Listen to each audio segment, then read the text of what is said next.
Good afternoon, ladies and gentlemen. Welcome to Finger Lakes Gaming and Racetrack. At this time, please rise for the playing of our national anthem.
And there they go. Angelic Mission. And there they go. Angelic Mission and North Coast are showing pace with Stormy New York. Uncle Vic from the rail. Legendary bid in the two-pat. The jig is up as the early trailer. Angelic Mission is the quickest of all from Stormy New York. Uncle Vic into third. North Coast is 4 lengths off the lead. About 2.5 for 3 to Legendary bid. And the jig is up. So it's Angelic Mission with the lead heading into the turn. Here comes North Coast making a move into third, vying for second, getting within 3 at the 3/8. Angelic Mission, a 23 3/5 opening quarter. No excuses for him near the quarter pole. North Coast is under a vigorous drive. From the inside is Stormy New York. Uncle Vic tips away from the rail for the final quarter of a mile, and Angelic Mission has had a favorable flow. He's the one to beat at the 3/16. North Coast fights for second.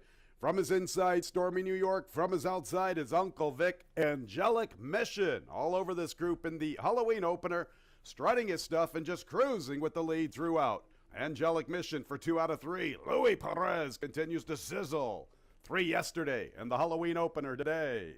Finishers, that exacta $17.60. The trifecta $17.62. Add a couple of pennies. And that 10-cent super time. And there they go. Empress Pulpatine and Tina Burner begin the best. From the inside is Unbridled's Reign, the Midnight Empress, Sweet Tooth Sue, and Kitty Tintin is the early trailer, guided to the extreme outside. Long shot Empress Pulpatine making the pace nearly 1.5 lengths to Tina Burner. Sweet Tooth Sue advances in the clear from the far outside. Unbridled's Reign's up close from the rail. Midnight Empress, somewhat of a tight spot for her, going to an awkward position along the inside, going to try to ride that rail. And Kitty Tintin is 6 or 7 from long shot Empress Pulpatine. 23 2/5 for Empress Pulpatine, the leader midway through the turn. Tina Burner continues to chase her. Unbridled's Reign remains up close from the inside.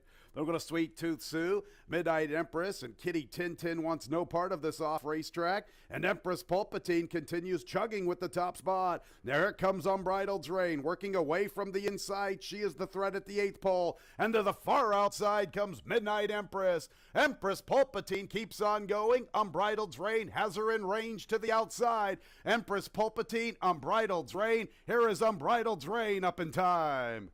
Good effort from Empress Pulpatine at a big price. Then Midnight Empress, officially a 1-5-3-2. That double 5-1, $31.40. A nice exacta here, 1-5, $76.50. And there they go, slow start, gold in them hills. Quick start for Hot Rod or Rumble. And Payzone is also flashing a little bit of speed. I'm going to Mo Trump into Coney Road. They're not really going as quickly as expected. From the inside, Gold in them hills, and to his outside, Lucky Mucho Man, Hot Rod Rumble, and Payzone. And they're kind of taking it easy on one another. They build up nearly 5 lengths to Mo Trump, and Golden Them Hills advancing along the rail. Tacony Road is somewhat under a drive from the outside, and he's 7 off the lead, or 6 lengths off the lead at the 3/8. And at the back is Lucky Mucho Man. 22 and 3/5, pretty soft for the top two. Hot Rod Rumble and Pay Zone. Mo Trump gets a little closer. Golden Them Hills from the rail, then Tacony Road. And Lucky Mucho Man a little overclassed with this step up in class. And Hot Rod Rumble's had enough of Pay Zone. Mo Trump makes a move for second. Golden Them Hills tries to also advance along the rail. Tacony Road to the far outside. Hot Rod Rumble. Tacony Road is trying to pick up his stride to the outside. Here comes Tacony Road after Hot Rod Rumble. Hot Rod Rumble. Tacony Road for the Murph. 2 in a row, Tacony Road. Hot Rod Rumble was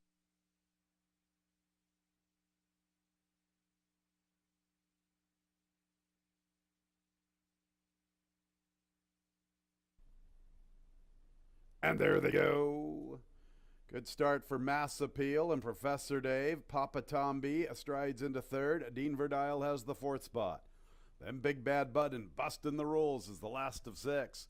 Professor Dave picks up the pace from the inside, about a length to Mass Appeal. Papa Tom B, little less than 3 off the lead. Dean Verdile matches him. 2.5 to Big Bad Bud, a long ways back to Bustin' the Rules. Professor Dave and Mass Appeal are 1-2 at the 3/8. And they build up nearly 4 lengths to Papa Tom B and Dean Verdile. Big Bad Bud has the 5th position, nothing from Bustin' the Rules. There's Mass Appeal joining Professor Dave. Mass Appeal puts his head in front at the quarter pole. Professor Dave still has some fight along the inside. I'm going to Papa Tom B, who's going to have to really giddy up from there. He's 5 lengths off the lead. Mass Appeal not putting away Professor Dave just yet. Mass Appeal with the lead at the 8th pole. Professor Dave is second. Papa Tom B's now picking up his stride, closing in gradually. Professor Dave right back at Mass Appeal. Professor Dave and Mass Appeal. Mass Appeal! Holy Turfs double, 6-6, $34.40. 6-2 exacta, $20.80. 6-2-1 trifecta, $10.25, 10 cents. And there they go. Predicted and Tis Lucky are out for the lead. Mashindi's up close. Then Connect the Brox. Old Point comes away running in the 5th spot. American Howlite is 6th, and Party News is the early trailer. And Tis Lucky's making the pace all by himself. He opens up at the 7/8. Predicted is under a nice hold. From the inside is Connect the Brox. Mashindi has the 4th spot.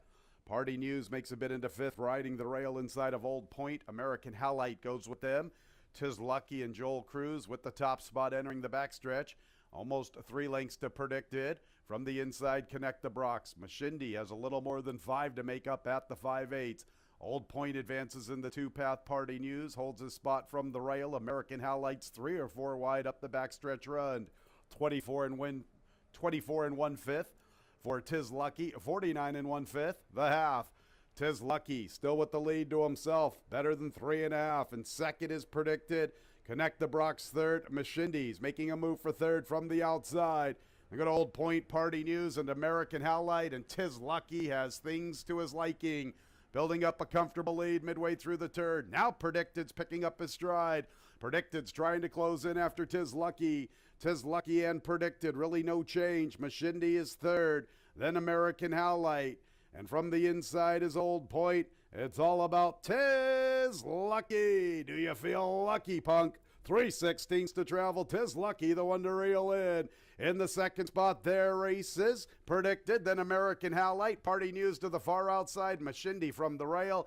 Tis Lucky in cruise control throughout. Tis Lucky all the way from Predicted. American Howlite and Party News is fourth. 6-2 exacta, $19. 6-2-7 trifecta, $15.37. 10-cent super, 6-2-7-4, $6.90. And there they go. Synonym BC, that's my business. Uno also showing pace from the far outside. Trevista comes away in 4th outside of This Cat Can Fly, and Benchwalk is the early trailer. That's my business, well off the rail. And Uno is stuck out there in no man's land. From the inside is Synonym BC. Then we go to This Cat Can Fly, Trevista, And Benchwalk wants to go. Benchwalk making a middle move to the outside. This Cat Can Fly was in tight, checking back to the last spot. Uno and That's My Business. And they get acquainted and they open up. Synonym BC is third, Benchwalk's fourth, then Trevista. And This Cat Can Fly is at the back. 25-2. They have sped it up a bit. Uno and That's My Business. And they work with more than 5 lengths to Benchwalk, pulling his way into third. Then Synonym BC, Trevista, and This Cat Can Fly. Uno with the lead. That's My Business, his pace partner. And they still have nearly 5.5 or so on Benchwalk, who's isolated in third. Long ways back to Synonym BC, This Cat Can Fly, and Trevista. Uno with all that past class. Getting away from That's My Business. Uno has the lead, opening up better than 2 at the quarter pole. That's My Business is second. Benchwalk is third. A long ways back to Trevista, This Cat Can Fly, and Synonym BC. It's Uno who turns for home, opening up with ease. That's My Business second. Benchwalk's third. Far outside Trevista, This Cat Can Fly from the rail. There are no threats to Uno. He has run everybody right off the screen. Uno, clearly superior. This Cat Can Fly striding home into second. And then it's Benchwalk and Trevista. Trevista third, Benchwalk fourth. Super. 8146, $2.70. Couple races to go. Race 7, scratches 3 and 6. Amore 5. And there they go. Wartap, the expected pacemaker, flies away from her stall and clears away. Tasty Wave from the far outside, Misty Gale, Georgie's Ladies from the rail, Boyish a Lady amongst that group, checking out of a tight spot. Then we've got a Maddie Surprise and Dare to Be Great is the last of all, and Wartap's first of all, building up better than 2. Tasty Wave is second, Georgie's Ladies bides her time from her rail draw. Better than 3.5 to Misty Gale. Boyish a Lady somewhat with a troubled trip heading into the far turn. Maddie Surprise in the clear, nothing from Dare to Be Great. And it's Wartap who has the lead. Here comes Georgie's Ladies along the inside. Tasty Wave still holding second. Georgie's Ladies ready to claim that spot. Georgie's Ladies with momentum at the quarter pole. And trying to close in is Maddie Surprise and Boyish a Lady. Wartap tackled by her entry mate, Georgie's Ladies. Boyish a Lady swings into the clear, coming with her nice run. Georgie's Ladies and Wartap. Boyish a Lady, can she come and crash the party to the outside? Georgie's Ladies, Wartap. Boyish a Lady gradually trying to pick them both off to the far outside. Wartap and Georgie's Ladies and Boyish a Lady. Boyish a Lady front and center, tagging the entry on the 885, $5.30. 5-1 exacta, $6.90. 517 trifecta, $6.45. 10 cents. And there they go. Isle Storm is showing pace with I Know You Ain't Talking to Me. From the inside is Ramon, then Lady Quinn, the New Miami Clifton Punch in traffic from the rail. La Cafetera is second last, and the Fabulous Mullah is the last of 9. And Isle Storm with the killer crossover from the outside to the inside, clearing away 2.5. Lady Quinn, I Know You Ain't Talking to Me, and Ramon, the New Miami's up close from 5th, and she has a little less than 4 to find heading into the turn. Another 2.5 to in traffic, a length clear of La Cafetera. Then we'll go to Clifton Punch, and the Fabulous Mullah can see them all. And Isle Storm's trying to go all the way with this top spot. She still looks strong near the quarter pole, opening up 2 from Lady Quinn. Ramon from the inside. I Know You Ain't Talking to Me makes a bid for a minor placing, or at least a second place right now. So let's stick with this leader. Isle Storm, step up to her. She needs 3/16 for the money. Here comes I Know You Ain't Talking to Me. Isle Storm, I Know You Ain't Talking to Me. Ramon tips to the stand side, then the New Miami. Isle Storm, I Know You Ain't Talking to Me, trying to come and get her late. I Know You Ain't Talking to Me, and Isle Storm, I Know You Ain't Talking to Me in the nightcap. From Isle Storm, $8, 7.9 exacta, $35.80, 7.92 trifecta, $50.62. The 10-cent super, 7.924, $78.35.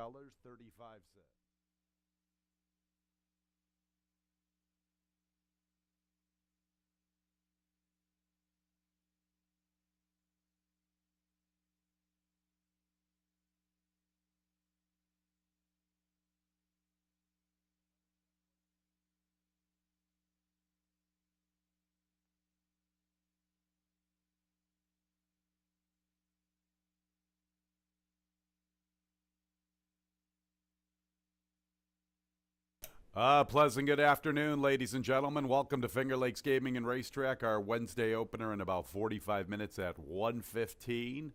8-race program, muddy racetrack. Let's get to the changes. In the opener, scratch 2, Yogi.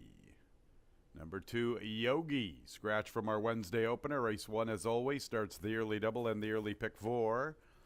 Early pick 3 gets underway in race 2. It is clear of change. No changes in today's second race. Pick 6 starts in the third. No carryover. Couple of scratches, 3 and 5. Alpha Chi Rowe and Little Matty Brown, 3 and 5 out of the third. No show, no trifecta, and no superfecta wagering. Wednesday's pick 5 will commence in race 4. A couple of overweights, 2 and 6, both carrying 1 pound over. On to the 5th race. Race 5 will start our late pick 4. No changes. Race 6 begins our late pick 3. A couple of jockey changes. 6, Lady Mistress, Jackie Davis. 7, Magnificent Mags, Rafael Rohina Jr. Jackie Davis, 6, Lady Mistress, Rafael Rohina Jr., 7, Magnificent Mags. Our 7th race will begin the late daily double. 5 and 6 both carry 2 pounds over the weight. And in the nightcap, we have a couple of scratches. 4 and 6, One Flashy Girl and Motley Sue. Couple of scratches from the Wednesday nightcap. Number 4, One Flashy Girl, and number 6, Motley Sue. Muddy racetrack.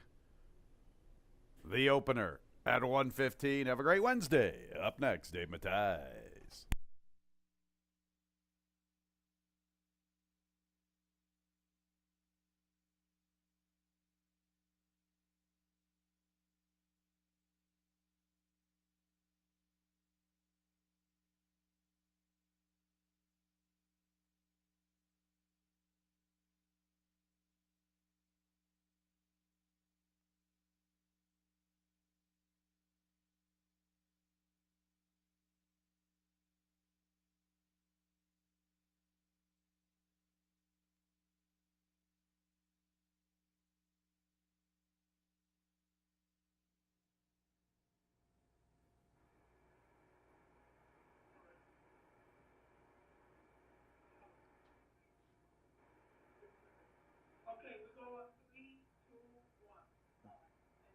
Welcome to Finger Lakes Gaming and Racetrack. I'm Dave Mattis. Hope everybody enjoys today. I mean, you look outside, and winter is beginning here in western New York. Woke up this morning, yeah, it was snowing. And we just had, I don't know if it was a mix of hail and snow, just a bunch of stuff falling from the sky. It's that time of year, cold weather. It's going to be an off track. Maybe not cold enough to get that frozen racetrack, but expect moisture in the racetrack today. Handicap accordingly for today's races. A couple notes to mention. We did have, unfortunately, one of our Finger Lakes family members pass away. Somebody that was here for a long, long time. David Friedman, 51 years he worked at Finger Lakes, was a long-time outrider here. Our condolences to the family of David Friedman. There will be a service on Friday. Also want to mention Andre Worry will make his return to the races today. Good to see Andre back. Remember, he had that fractured wrist area on the arm, so he's been out quite some time. Was the leading rider at the time, or one of the leading riders. He was the leading rider last year. Probably would have been the leading rider this year. Good to see Andre back in the saddle. He will be in races 2, 4, and 5. So his first mount back will be race number 2. Great weather to come back from an injury on. Well, but congratulations to Andre getting back in the saddle. Obviously, a very good rider, very well-respected rider here at Finger Lakes. He'll pick up where he left off. Again, muddy racetrack for today. Man, it was off yesterday. The trend has been the same the last few days, and seems like towards the second half of the card, closer's doing a little bit better. I mean, we'll see whether it was fast track or off track. We'll see if that occurs again today. First race, 5,000 claimer, Never won 2 condition for fillies and mares going to mile 70. We do scratch the morning line favorite. Little Oscar not making the trip. Yogi out of race number 1. Yeah, it kind of opens up the race a little bit. Again, there's not a lot of speed in here. Same thing as last time that these same horses ran. Remember, MAS Screws, I mean, he's been the beneficiary. This horse keeps getting second, either on or close up to slow paces.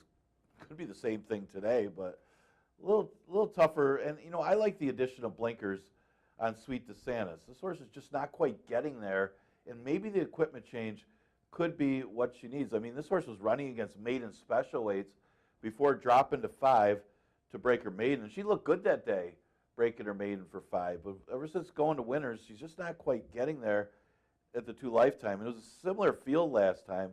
Thought that was a field that she could have beat, but she did have a rough trip, having to check during that race. Clean trip today from the outside could be enough for Sweet DeSantis.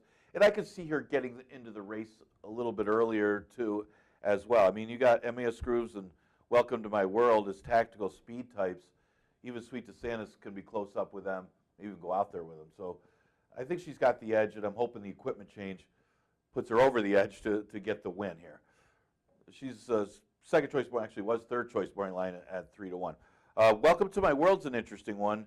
You got a horse that's improved last time from her prior start, getting a race over the track.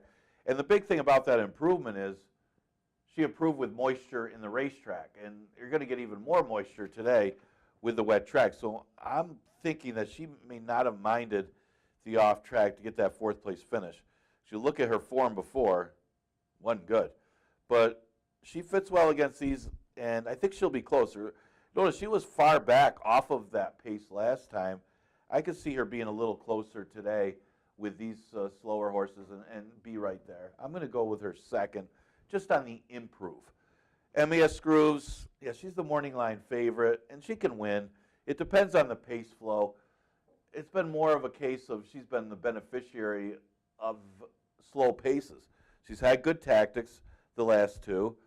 That hung her in there, I should say, for second 2 races back. It was a good job by Stephen Frett getting the lead in that race. And then last time, just kind of followed the leader.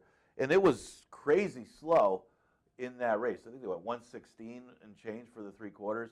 So if she could get a similar race flow, you got to figure MAS Screw is going to be there again. Probably going to be in the mix one way or the other. So I'm going to use her third.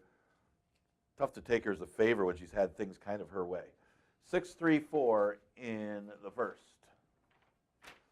Second race, is that Nancy McCabe is the early favorite with Cancel Captivity. Good luck to her. Second race, an 11-9 maiden claimer going a distance of 5.5 furlongs. Yeah, this one's tough to go against the favorite. I mean, here comes Eli. You got to figure him to improve second time out. Took a lot of money in his debut and shot out there to the front and just got tired. And a lot of times you'll see that happen in horses' debut. They work sharp in the morning. They get out there, go to the front, showing those kind of work sharp for the race, and then they get tired, needing the race, in other words. Well, second career start, lesser field, drop into the 11-9 level. No excuses today for Here Comes Eli. Very well bred, $60,000 2-year-old. The dam was a full to tropical punch, a multiple stakes winner. A lot to like for Here Comes Eli. Tough to go against. I guess if somebody does win or does beat that rival, maybe the one go get the bag. He's also dropping in class from the 11-9. And Andre Worry getting his first mount off of the layoff. So it's not just the horse off a layoff since August. The jockey's off of a layoff. So about the same type of layoff. Does that matter? Probably not. I mean, this horse dropping 11-9 has got to be considered. Barrow emptying the barn here late in the year, trying to win a trainer title. And you see he's got a lot in over the last few days. The 5, Thomas SP, ran a good third behind Milagroso, a horse in here that ran second. I don't know if it's going to be the same pace scenario as last time, but if you think of the horses from that race and any of the races, that the horse that's gotten the most likely to improve, other than Here Comes Eli, which I expect to improve, Thomas SP has that room to improve. Was off a layoff, making His first start off a long layoff since May, and he ran a good third. I mean, he didn't have great form in New York, but the drops, you figured him to run competitively with a drop in class. If he takes a step forward from that race, getting the race over the track and putting 2 races together off that layoff, he could win here. I could see it. Going to go Thomas SP for third. Milagroso, used for fourth, was part of a slow pace last time, going longer. They went 23 and 47, so no real excuse for Milagroso. Might have just got beat by a better horse. Depends on the pace flow here. I mean, here comes Eli, who showed speed and faster speed in his debut, which I wouldn't expect Milagroso to be able to keep up with that rival. He is inside him, we'll see. So it's not the same pace scenario as last time for Milagroso. But one thing to say, it is a shorter distance for that one. So I'm going to go with the 6152 in the second. Okay, we're only down to 4 betting interests in the third. It does start the $1 pick 6. No try. I don't think there's a carryover either. No try, no super, no show. Do scratch, a good one in the 3, Alpha Cairo, and the 5, Little Matty Brown. Taking a little of the star power out of the race. He's still got the rematch of Tralad and Waralo. Obviously, they're familiar with each other. Tralad defeated Waralo at 6 furlongs. Waralo came back to beat Tralad at 5.5. Well, it's 5.5 again, advantage Waralo, but I do think Waralo got the better of the trips that day. It wasn't just the distance. I think the distance was a factor, but Waralo also got a nicer trip than Tralad did. I think it might be the opposite here. Even though Waralo may be the better 5.5 furlong horse than Tralad. You'd love Tralad at 6 furlongs. I do think Tralad's sharp right now, looking for 3 in a row. And even though it's 5.5, it's also an off track. I think Tralad doesn't mind an off track either. And I think from his 2-post, with the other speed in this race, with number 1 Dillon and Writer's Regret in the race, the horse that's going to get the trip is probably Tralad this time to turn the tables on Waralo, who gave minor upset last time. But good rivalry going between these 2 horses. And I think it's going to be these 2 horses at the wire again. But I'm going to go with Tralad.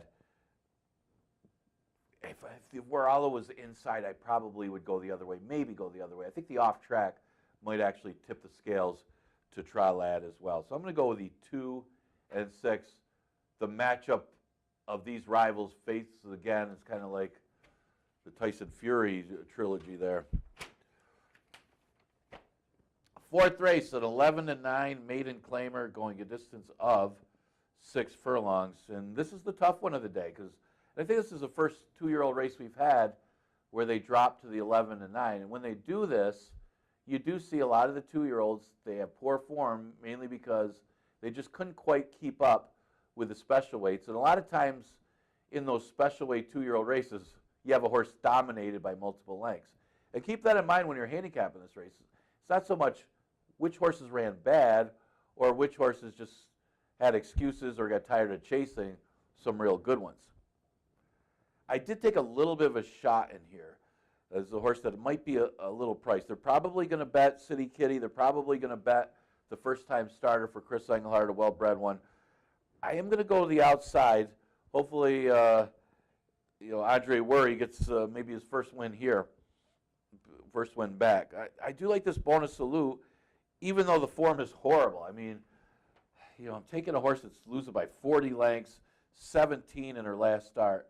I like the breeding, though, on Bonus Salute. She's bred to be so much better than what she's shown, and maybe she's just overmatched. 3 different this will be the 4th different racetrack in 4 starts for Bonus Salute. This is the first foal out of that dam, but that dam is a multiple stakes winner and a real good one. This was a $40,000 yearling, did resell for $25,000 this year, still for a Finger Lakes horse running in a maiden claimer. They thought a lot of this horse. She just hasn't shown it in her 3 starts. Maybe wasn't quite ready. Her first start going 7 furlongs. It's a tough race. And then tried the turf. Maybe didn't fare too well with the turf. I don't have much of an excuse for her last time, but at least she was closer within 17 lengths. This could be considered still a drop. Dropping down to face easier maiden claimers and take the shot at a little bit of a price in here. City Kitty, the logical horse, didn't break that badly. I mean, he did break a step slow, kind of moved up, was in contention for a lot of the race, got tired. It's a good-looking horse. So I think the drop in class and a sharper break would put her in contention. And she's just running behind her stablemate, who was absolutely dominant that race. So the margin of defeat, maybe not as bad as it looks, because the winner was a runaway winner. So she deserves to be one of the favorites in here. She's a 2-to-1 morning line favorite. The Dam's a full to Freud's Notebook. She should run well here, dropping for a tag. The one Altered Fate, very well bred. The only downside of the breeding for Altered Fate is it's more route breeding, especially on that Dam side with the deputy minister. This is a half to Teeth of the Dog, who was a graded stakes winner. I think won the Dwyer Stakes and then was third in the Wood Memorial, so a router on that side. And that is, on the Dam side, obviously deputy minister, a lot of route breedings. But these are 2-year-olds, 11 and 9s, and it's good breeding. It might be still good enough. I'll use Stone Power for fourth. She's had 2 starts, broke horribly in her debut, and didn't break all that well last time. Looked like she broke a step slow, got behind horses. It seemed just a little bit green with the dirt kicked in her face. Maybe she could run better here. A lot of times it's competition. I mean, you see a lot of these college games, these college football games. Teams get blown out, against the good teams. And then when they face somebody maybe their level or a little bit better, you see all of a sudden they play better. And it's confidence. I mean, these horses can get out there, and you're running against horses that are at the same level as you, and you'll run your best race. So I think Stone Power could show improvement, drop into the 11 and 9. I don't know if that was a good analogy or not. We'll go with it, though. Fifth race, an 11 and 9 claimer, never won 2 condition, 4 fillies and mares. Yeah, well, this is probably the most wide open race on the card. I don't think that this horse is going to go off 6-1. Second longest shot on the board, Tumbles, just ran third against allowance horses. The disrespect, man. Tumbles, this one wasn't badly beaten by Mission Cat when Mission Cat was alone on the lead in the 2 Lifetime. And this race could also, I'll mention it in the next race, but this race could also be telling about how Mission Cat runs, how good a race that turned out to be. She stepped way up off the claim against allowance horses and ran lights out. That was a strong race that Tumbles ran, and I think she likes an off track, and that's the big thing here. Her only start on the off track was shorter, 4.5, and I think it was the distance that beat her in that race. So I think with the off track today, Tumbles looks awfully tough. Got to give Stephen Frett a win. It's been a little while since he's seen the winner's circle. Maybe get it here. She's an Arctic Queen. Well, she was compromised by the lack of pace and her stablemate setting the pace last time. Notice I didn't come back with Bustin' Roxy. If Bustin' Roxy didn't win last time, it's just hard for me to like her today, because even though it was 6 furlongs a little further, she had everything her own way and still lost. She's an Arctic Queen, was forced to sit back off of that rival because they're stablemates. Today, I think she might get a trip, because I would think Stormy's in Style is going to be out there, at least keeping Bustin' Roxy honest. The horse that'll get the better trip of the 2 M. Anthony Ferraro horses will be the 4. She's an Arctic Queen. So I kind of like that one a little better than this other stablemate that I liked last time. So she's an Arctic Queen. Yeah, I don't know how she was the favorite that race, but I think today she's got a shot to win. Devilly was against it too. I mean, it was the slow pace up front. Bustin' Roxy looked like Lone Speed, was Lone Speed, and just simply didn't deliver. Maybe it was the 6 furlong. I'm trying to find an excuse for Bustin' Roxy. It was either, if you're going to try to find an excuse other than she didn't run well, is maybe it was the 6 furlongs or maybe it was the off track. If it was the off track, you can't like her today. But if it was the 6 furlongs, maybe a 5.5, she could run better, shorten it up, and win this race. And there's also a little bit of a layoff from her previous start. Maybe she got a little tired. Or maybe Maddie Surprise was just that good. I just not coming back with her. Any horse that's out there alone on the lead in 47 and change it doesn't win. I'm not coming back with them. So I'm going to go with the 6, 4, 1, and 2. Should probably win today. Okay, 6th race. Got a couple rider changes in here. Got Jackie Davis on Lady Mistress, Raf Rohina on the Mags, Magnificent Mags. Yeah, I don't like 3-2 on this horse, but we'll see how Tumbles does in the prior race. Because I think this race is actually easier than the 2 Lifetime field that Mission Cat beat in her prior start. Now, with that said, her numbers aren't overwhelming over these horses, but she might have a tactical edge if Bad Connection, taking the blinkers off, doesn't go with her early. I mean, it's tough horse to take at 3-2 because she has had a tendency to stop in prior races, but not for 5,000. I mean, yes, she stopped against Tougher the race before. She gets a little bit of a freshening since the last race. Again, you look at that last race, and it was Tumbles that was second, Moulin Rouge third. I think those rivals are better than these rivals that she just beat. She's got to repeat that performance. And again, she was all out to do it last time, but she's 5.5. If you liked her last time, I think you got to like her again today because this isn't any tougher, even though she's moving to the next condition. With that said, I'll use long shots for second and third.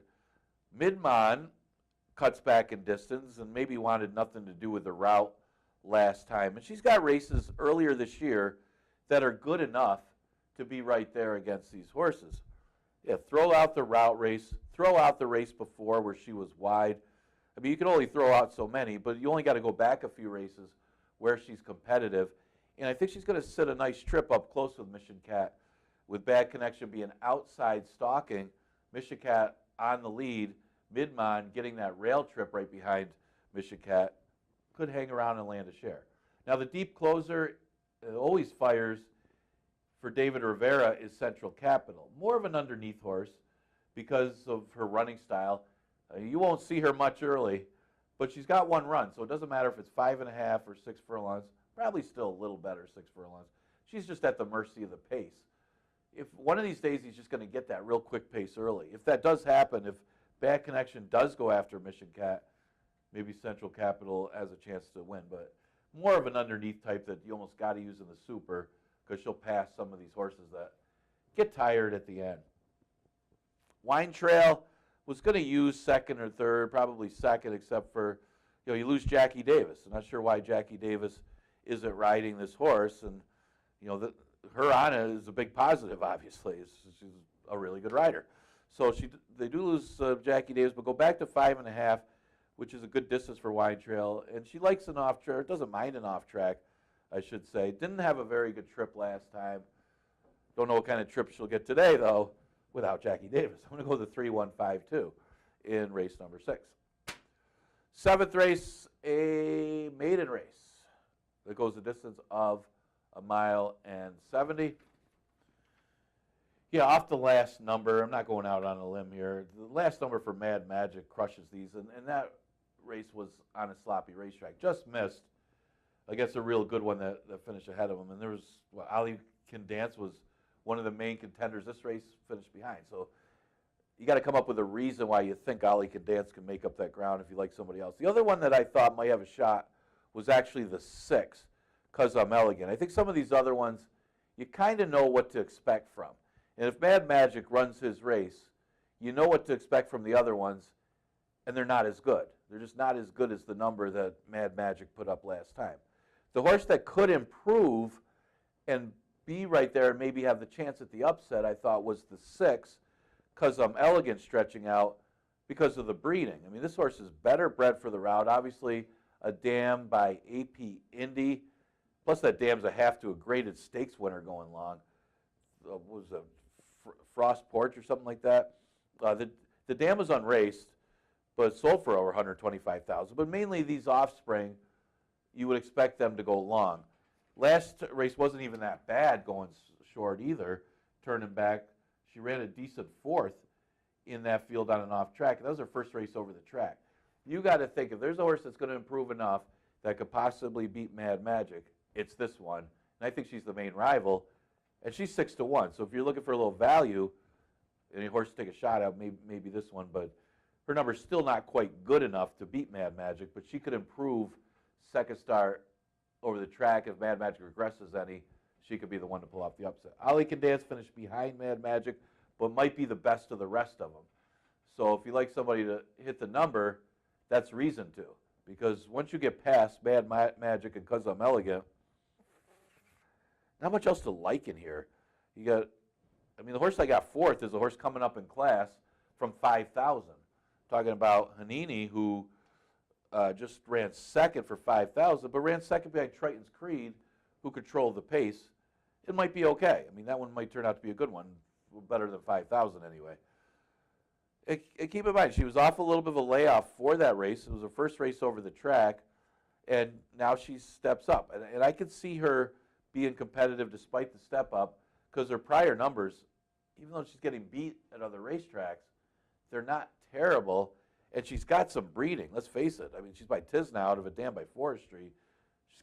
He's got some breeding that he could be awfully tough against these horses. And maybe if you're looking for a big price horse, maybe he's the one to consider using here as well. I'm going to go with a 7, 6, 9, and 2 in the 7th. Okay, 8th is the last. And let's face it. I mean, the first thing you look at this race, you're going to say, how is Motley Sue going to lose? Well, Motley Sue's not going to win because Motley Sue is scratched. I mean, you talk about a horse that was going to be lone speed and dropping down in class, and everybody's single, it was going to be Motley Sue. But it's a moot point. She's out. But it does affect the race because now you go from a horse that's lone speed, drop down an easy square to, man, a paceless race. Who is going to get the front in here, and who's going to win? I mean, initially you look at it, it's like, I don't really like Jackie Be Good as a favorite with Motley Sue scratch. But then you look at the pace scenario, oh yeah, Jackie Be Good could get the lead in here from the rail position, and she's an off-track lover. She's an off-track runner anyway. Her last race, she just ran behind Pretty Miss Keynes, Pretty Miss Keynes would blow this field away. That's how good that one is compared to these anyway. I mean, Subtle Giant did finish second ahead of her, but a different pace scenario in this race where it looks like because of the scratch of Motley Sue, Jackie Be Good can get the lead from the rail. If she just holds the rail, I should say, because, I mean, the only other one that's got speed might be on the outside with Super Slide, but I think that Jackie Be Good, if you go back to some prior races, she's close up, that she can hold the rail. I mean, if she doesn't get the lead, who is? And maybe it's Super Slide. I mean, maybe Super Slide can clear from the outside, but it's only 5.5, and it's a paceless race. There could be an advantage here if she can hold the rail on a horse like Super Slide, who isn't really that fast anyway. So, Sweet Sugar Baby, I probably would have put this horse on top if there was a little bit of pace. You know, when she dropped to 5,000, there wasn't much pace in that race, and she was able to chase it down and still win. Although I don't like her last race, and one of the reasons that I might think that she might not have run so well is it was a sloppy racetrack. Well, that's a problem because it's an off track again today, so she's going to have to take to the track, and she can win here if she runs back to the prior start. It's the second start for the new connections, and she could. I mean, she could win here. I'm just a little concerned about the off track. Subtle Giant finished ahead of Jackie Be Good that race, and you know, she still finished behind Sweet Sugar Baby in that race on September 5th. So it's hard to like her on top, but maybe the off track changes things. She didn't run badly on the off track last time, behind Pretty Miss Keynes, ahead of Jackie Be Good. So if the pace scenario isn't what I think it is, Subtle Giant's got a big chance to win this race. Obviously still a top 3 threat, and obviously 8-1 is a little too high for this horse. Super Slide could be the other one that's got speed. I mean, she dropped to 5,000. When she did win, it was on the front end going 6 furlongs. Yeah, but they went really slow. Are they going to go that slow here?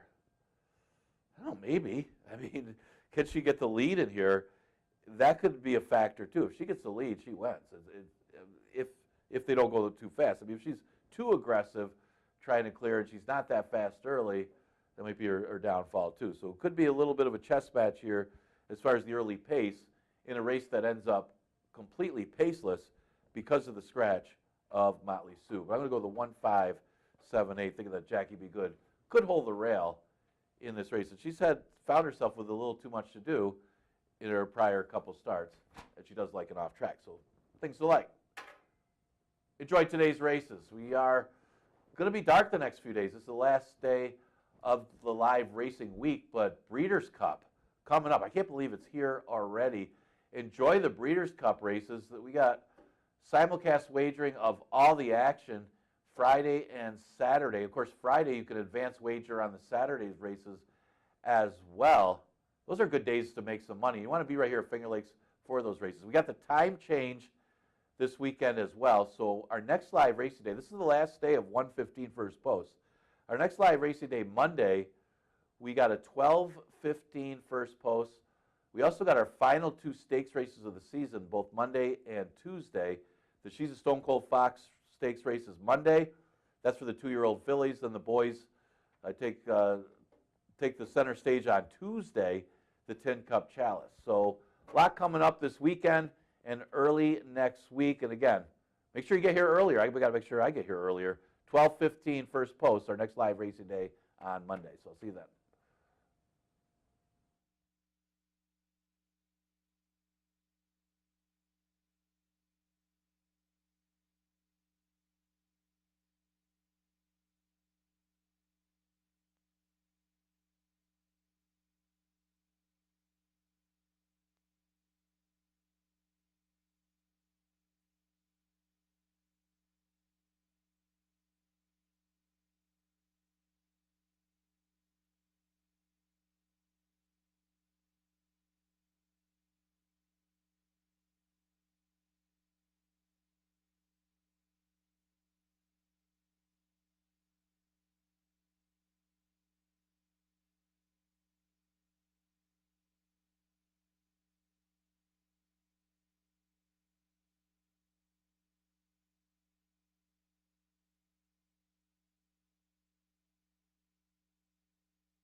Racetrack sloppy for the Wednesday opener, a sloppy racetrack.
And bugler Donna Doxy has the horses coming onto the track for our Wednesday opener, scratching a 2 Yogi.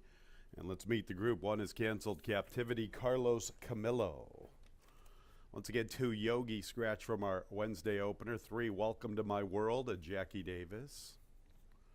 4 is MAS Scroovies, Rafael Rohina Jr. 5 is T's Double Trouble, Stephen Frett. And 6 is Sweet DeSantis. All right, here's the 5. And number 6 is Sweet DeSantis, Cabercoa. Race 1 at 1 mile and 70 yards. A field of 5, 3, and 4-year-old fillies, now winners of 2 races. $5,000 claimers. Our racetrack now sloppy for the Wednesday card. As always, the opener begins the early double and the early pick for a little more than 3 minutes until post time. And a big shout out to Donna Doxy. I've been told it's her birthday tomorrow. Obviously, we're not racing, so a happy early birthday to Donna Doxy. Longtime Finger Lakes employee. 5, 3, and 4-year-old fillies in the Wednesday opener. A sloppy racetrack. 6, Sweet DeSantis will be my top pick. Blinkers go on this afternoon from a very limited sample in the form. And Anthony Ferraro hits at a pretty good clip with a pretty good ROI. Sweet DeSantis seems to make a lot of sense. Liked her maiden victory. Recently, she found herself a little further off that slow pace and tried to make a little move, then found herself with some trouble. Blinkers on this afternoon, a convenient outside post. I think she's the one to beat. I'll take my chances with 6, Sweet DeSantis, in our Wednesday opener. For MAS Scroovies has finished in front of my top selection in her last two affairs. Last time out, she was actually the 7-5 favorite versus my gal, who was 5-2. Talk about the beaten favorite angle, so that's working with MAS Scroovies. Although in comparison, if you go two races back, MAS Scroovies was 16-1 and Sweet DeSantis was 2-1. I think 6 Sweet DeSantis is a little better, but we shall see. MAS Scroovies, like I said, has finished in front of her in her last two races. Seems to be getting a little better since stretching out. Her last 3 races have been around 2 turns, and it's been gradual improvement from start to start to start. She's a logical contender in this spot. 3, Welcome to My World, is making her 3rd start in a row here at Finger Lakes. She's a late runner, not always the best of news with a small field that appears to be a little void of pace on paper. But she has made up ground. Last time they went 16-2 to the 3-quarter mark, and she was able to make up 5 lengths in that final quarter of a mile. She is a Kentucky bred, the lone Kentucky bred in this spot, and perhaps she has a look. Welcome to My World at 7-2. She does want that pace to be just a little bit quicker. Maybe that'll help her late running chances. 6-4-3 for me in our Wednesday opener.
One minute post time in a minute.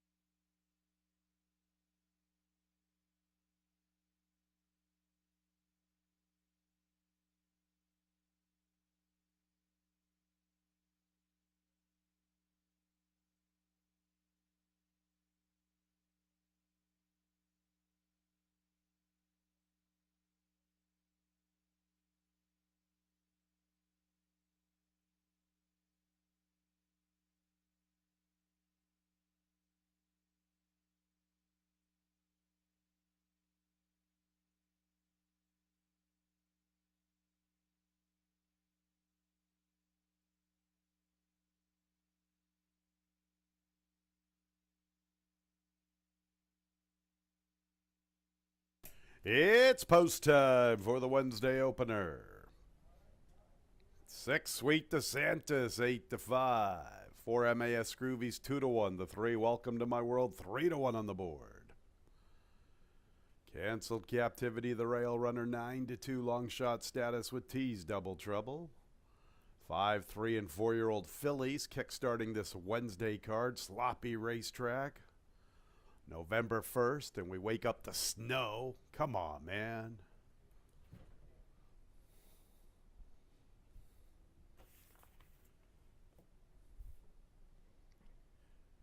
Couple to load, Tease Double Trouble and Sweet DeSantis. Sweet DeSantis. Blinkers on this afternoon. She's the favorite. Ready for the Wednesday opener.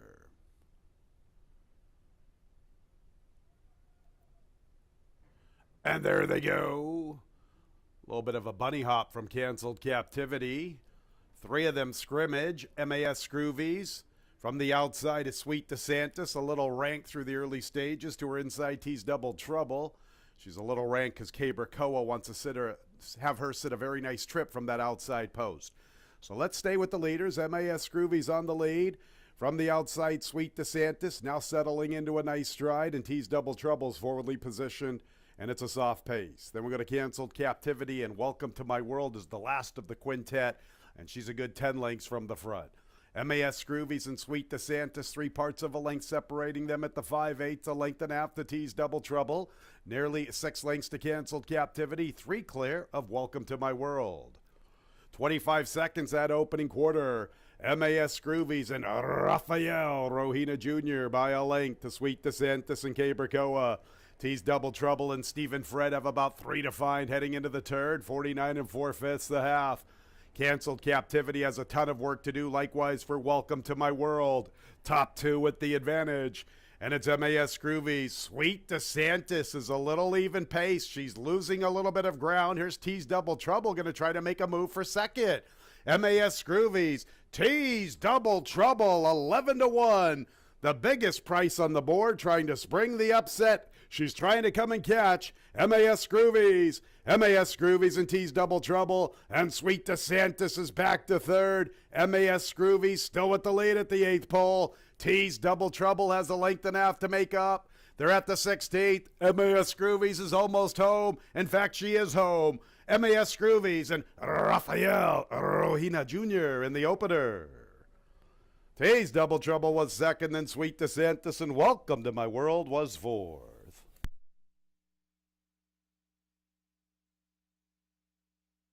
It's been a big season for Mr. Rohina Jr. I really do like getting to roll the R's with Rafael Rohina Jr. MAS Scroovies, 148 and 39 100ths. Front running score. Good effort from the 5, Tease Double Trouble at 11-1. Disappointing effort from the 6, Sweet DeSantis at 8-5. And 4th place, 3, Welcome to My World. 4, 5, 6, 3 unofficially in our Wednesday opener.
Race 1 is official. In the winner's circle is the 4 MAS Scroovies, a 3-year-old Abbey filly by Big Brown out of the Damn Wild About Maze. Owned by Blackthorn Racing. Winning trainer is Joe Marino. Winning jockey Rafael Rohina Jr. The winner was bred in New York by Robert Simonik. Rip. All right, 4, 5, 6, 3. Top 4 in the opener. The exacta $42.80. The trifecta $24.62. The 10-cent super $8.62. Second race is clear of change. Race 2 will start the early pick 3, 21 minutes away at 1:45. Breeders' Cup weekend. You can watch and wager on all of the great action right here at Finger Lakes Gaming and Racetrack. Big couple of days, Friday, November 3rd, and Saturday, November 4th.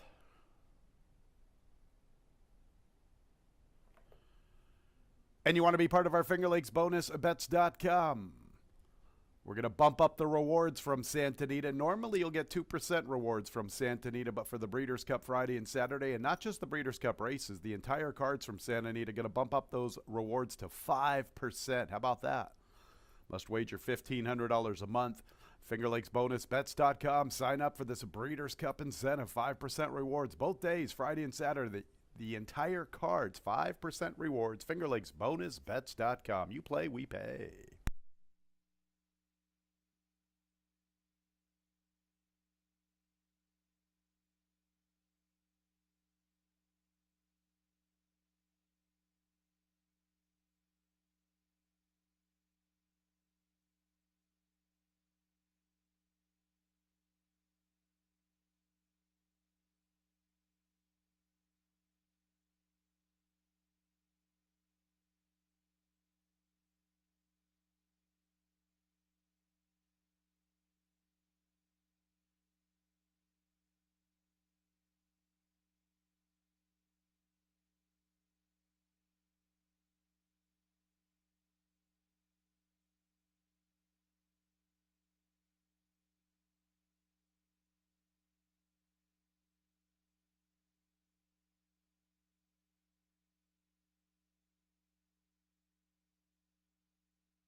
in the paddock for race number 2, and black cloud coming this way. We're gonna get some heavy snow here in a second. Not really sticking, but could affect the visibility and certainly the weather right now. Interesting first November day. Well, who had a good first November day? MAS Screws, able to control the pace up front under Raf Rohina. It was a question of would anybody go with her early. She was able to take advantage of the lack of pace and got the victory under trainer Joe Marino. That starts off the card. Second race, 11-9 maiden claimer, going a distance of 5.5 furlongs. Yeah, here comes Eli. Going to be a big favorite in here off of a debut where he just got tired at the end. Had some quick works going into that race and lived up to him as he shot out to the front end. Just got tired in his first start in the slot. Well, second career start, you would think that he'd be tighter for this race, and he should be able to get the lead again on these rivals and maybe can hold on better than he did in his first start. Well-bred horse, the Damsel Full to Tropical Punch, was a multiple stakes winner. Right now, this one's at odds of 3-5. Go Get the Bag. Not much activity lately for Go Get the Bag, as this horse has had one start since July, and that was in August. Ran fourth just off the board, so he does have a couple races that would win this, as he did show good speed going 5.5 early in the spring and early summer, but maybe not as fast as Here Comes Eli, and he probably wouldn't be able to get a clear lead in here either with the presence of Here Comes Eli. But another one to consider because he is dropping to the 11-9 level. The 5 horse is Thomas SP. Looking for a horse that's got some room to improve. It's got to be this one, as he's had only one start since May, and that was his first trip around the track at this level, and it wasn't that bad. The pace was slow up front, so he couldn't really close on it, but he still landed a third-place finish behind another horse in here, Milagroso, who was part of that slow pace. So if this one improves at all, he's another one that could have a chance to win race number 2. But short price right now on the 6. Here Comes Eli, very logical horse in race number 2. Exact to try Super Daily Double and pick 3 starts here.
Second race, 3-year-olds and up maiden claimers, 11-9, sprinting at 5.5 furlongs, field of 6, no changes. Race 2 will begin the early pick 3.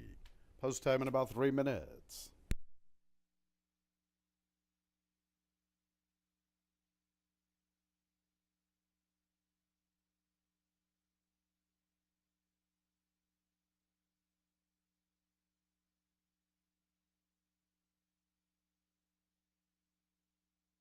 Here's the field one, Go Get the Bag. Welcome back to Andre Worry.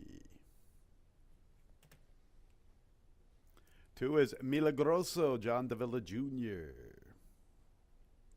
3 is Sharp Playboy, Jackie Davis. Next will be number 4, Chapa, Kevin Navarro. 5 is Skip the Parade. 6 is Here Comes Eli, Christian Navarro, the favorite at Eva Money. Skipping the Parade at 5, Thomas S.P., Heben Harkey. That's the group of 6. Race 2 beginning the early pick 3 and post time in a little more than 2 minutes. Nice group of maiden 11-9 claimers. Can make a case for quite a few of them. 6-1-2-5 is the order in which I have gone with. 6 Here Comes Eli making his second career start. A beaten favorite in his debut run. That was against maiden special weights. All 3 horses that finished in front of him would probably be the favorite in this spot. That's Al's Frosted, obviously the winner. Storm the Empire and Big Elm. Here Comes Eli is a Florida bred. We've talked about how I like Floridians on a wet racetrack, and he is the lone Floridian. We get another one in the nightcap, Jackie Be Good. We've seen some Florida breds do well this week with the wet racetracks.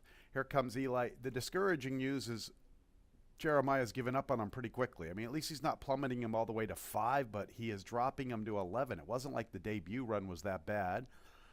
I talked to Maya before the debut run in the middle of October. He told me this horse was named after his son, and he wanted to name a horse so that way when the horse is in the lead in deep stretch, he gets to hear, Here Comes Eli. So pretty cool. Maybe that will be the case here at the 8th pole. He's the one to beat on this class drop, although why is Maya giving up on him so quickly?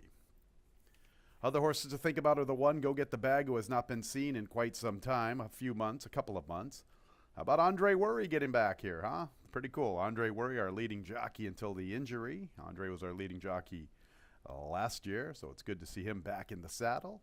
And Go Get the Bag is a runner from Paul Barrow's barn. Paul's in contention for our top trainer this season, so he's going to take some horses and plunge them down the class ladder. And here we go with Go Get the Bag, who should have inside speed.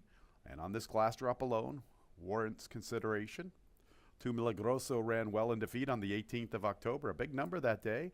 The horse that beat him, Aerodromos, is a pretty good one. I like the way that horse won. That horse has made a pretty favorable impression in a couple of starts. We get to see him next week.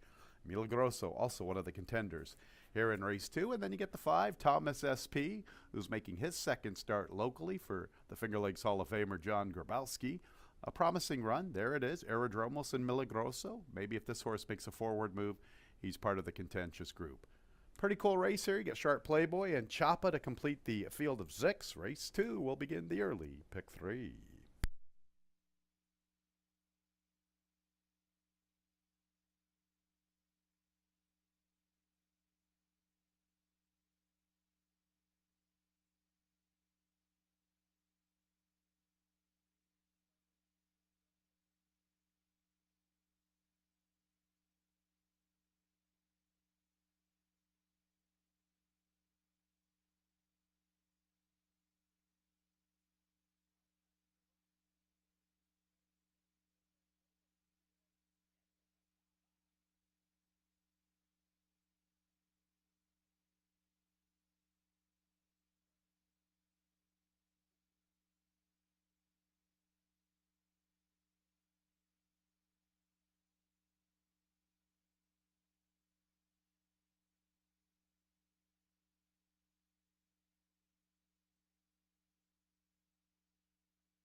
Nearing the gate.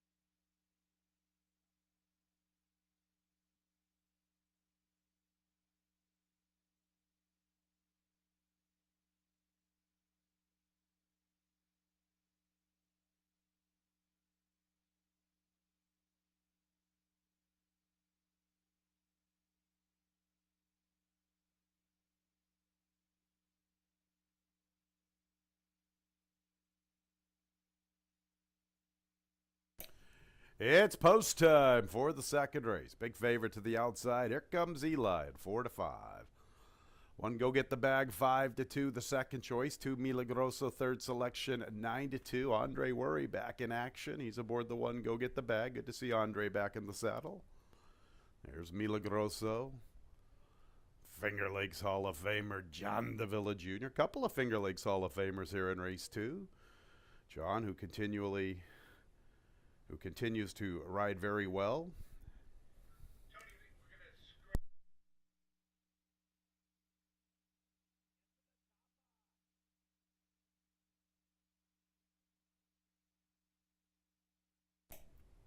Get to the chopper!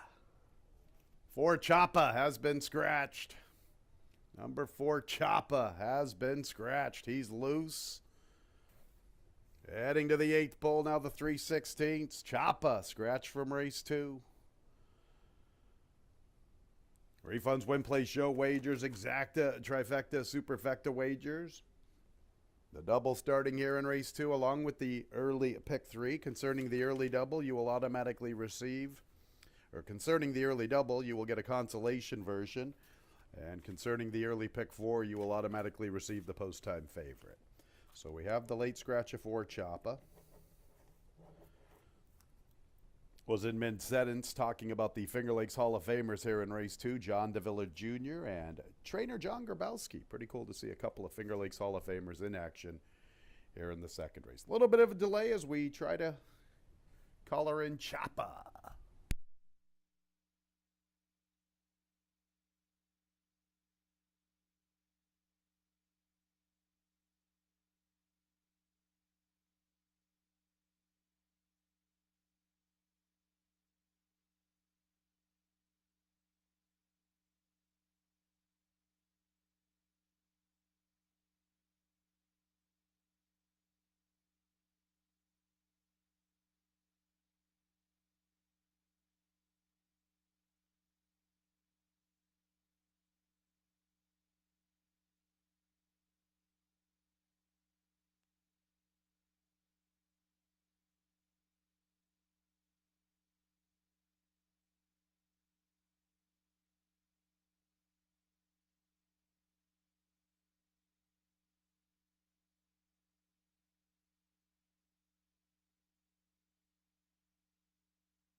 Still trying to catch Choppa. He remains loose.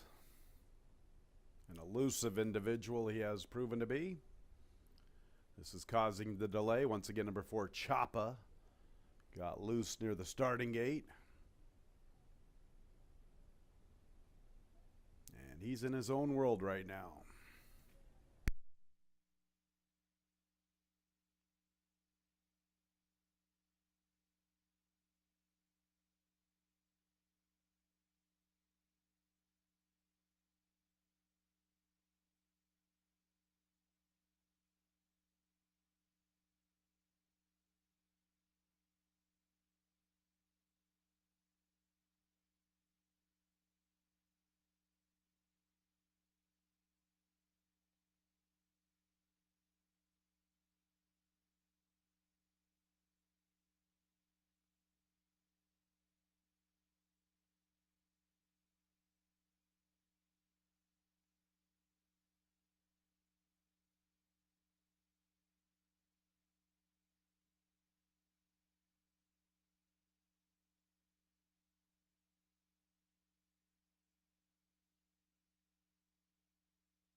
All right, I think we finally got to the Choppa.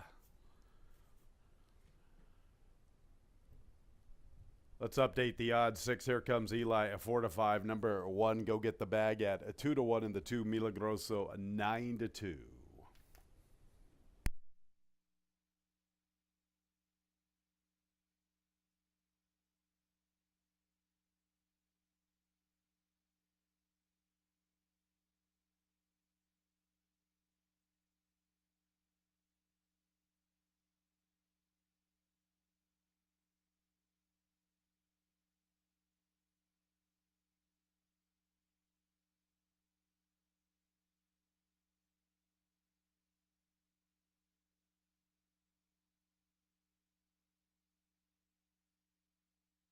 All right, here we go. Number 1, go get the bag, will be the first one in. Up next, Milagroso. Sharp Playboy.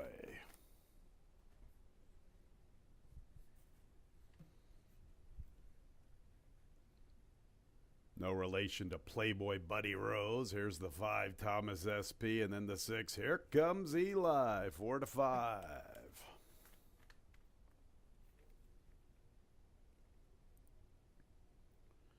Late scratch Choppa, ready for the start of the early pick 3.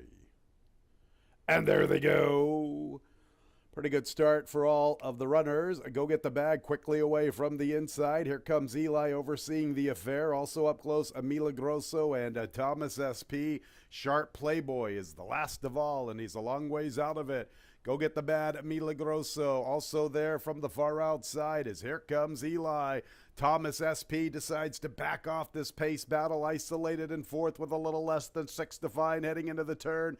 No early foot from Sharp Playboy has him a long ways out of it. Go get the bag, and here comes Eli. Milagroso gives way. Thomas SP tries to re-rally along the rail, and Sharp Playboy now picking up his stride from that back marker. Go get the bag, and here comes Eli. Go get the bag, and Andre Worry. Here comes Eli and Christian Navarro right alongside.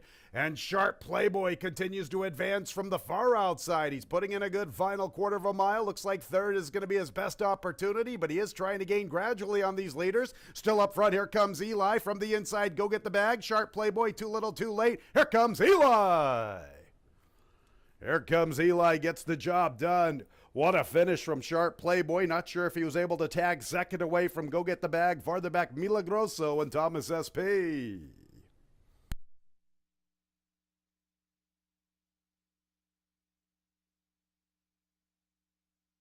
One minute 7 and 65/100ths the final time. 2-5. Here comes Eli. Once again for Choppa was a late scratch. Substitutions will be working through 6. Here comes Eli. Here comes Eli and Go Get the Bag. What a big run from Sharp Playboy. Look at that stride, fans. Make sure to hold all tickets until results have been declared official.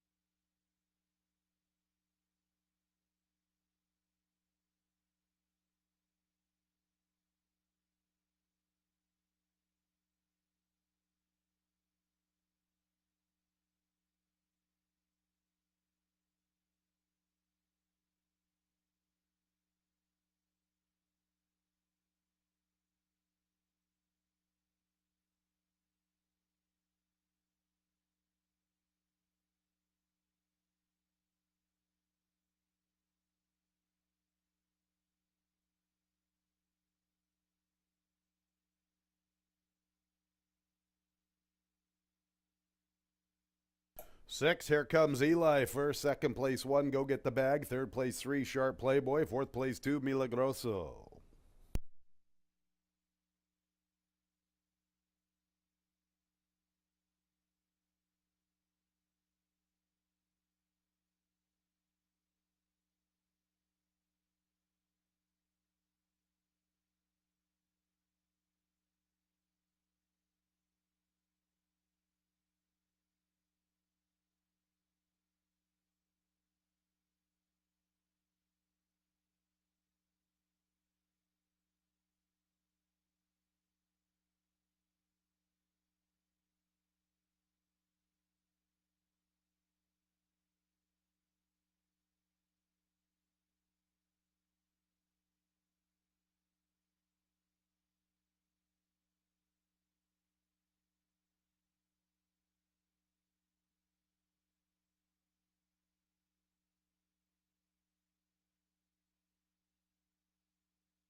Entering the winner's circle is number 6. Here comes Eli. 3-year-old bay gelding by Gervin out of the 2-punch mare Princess 2, owned and trained by Maya Engelhart. Winning jockey Christian Navarro, Floridian, bred in Florida by Michelle Redding. Those Florida breds in the mud. 2 to 5. Here comes Eli, the official winner of our second race. Once again, for Chapa was a late scratch. 6-1-3-2 top 4. The early double 4-6, $10.40. A 4-4 consolation double, $5.10. 6-1 exacta, $7.70. 6-1-3 a trifecta, $5.65. And the 10-cent super 6-1-3-2, $1.56, $1.56. Third race will begin the pick six dollar minimum wager, old school style traditional pick six here at Finger Lakes. Couple of scratches in the third. 3 Alpha Cairo and 5 Little Matty Brown. And with both of those scratches, no show, no trifecta, no superfecta wagering. Some changes to think about in this pick six sequence. All the way to race 6. Got a couple of jockey changes. 6 Lady Mistress Jackie Davis. 7 Magnificent Mags Rafael Rohina Jr. And all the way to the nightcap. 4 and 6 both scratch. 1 Flashy Girl and Motley Sue. Wednesday's pick six, 18 minutes away at 2:19.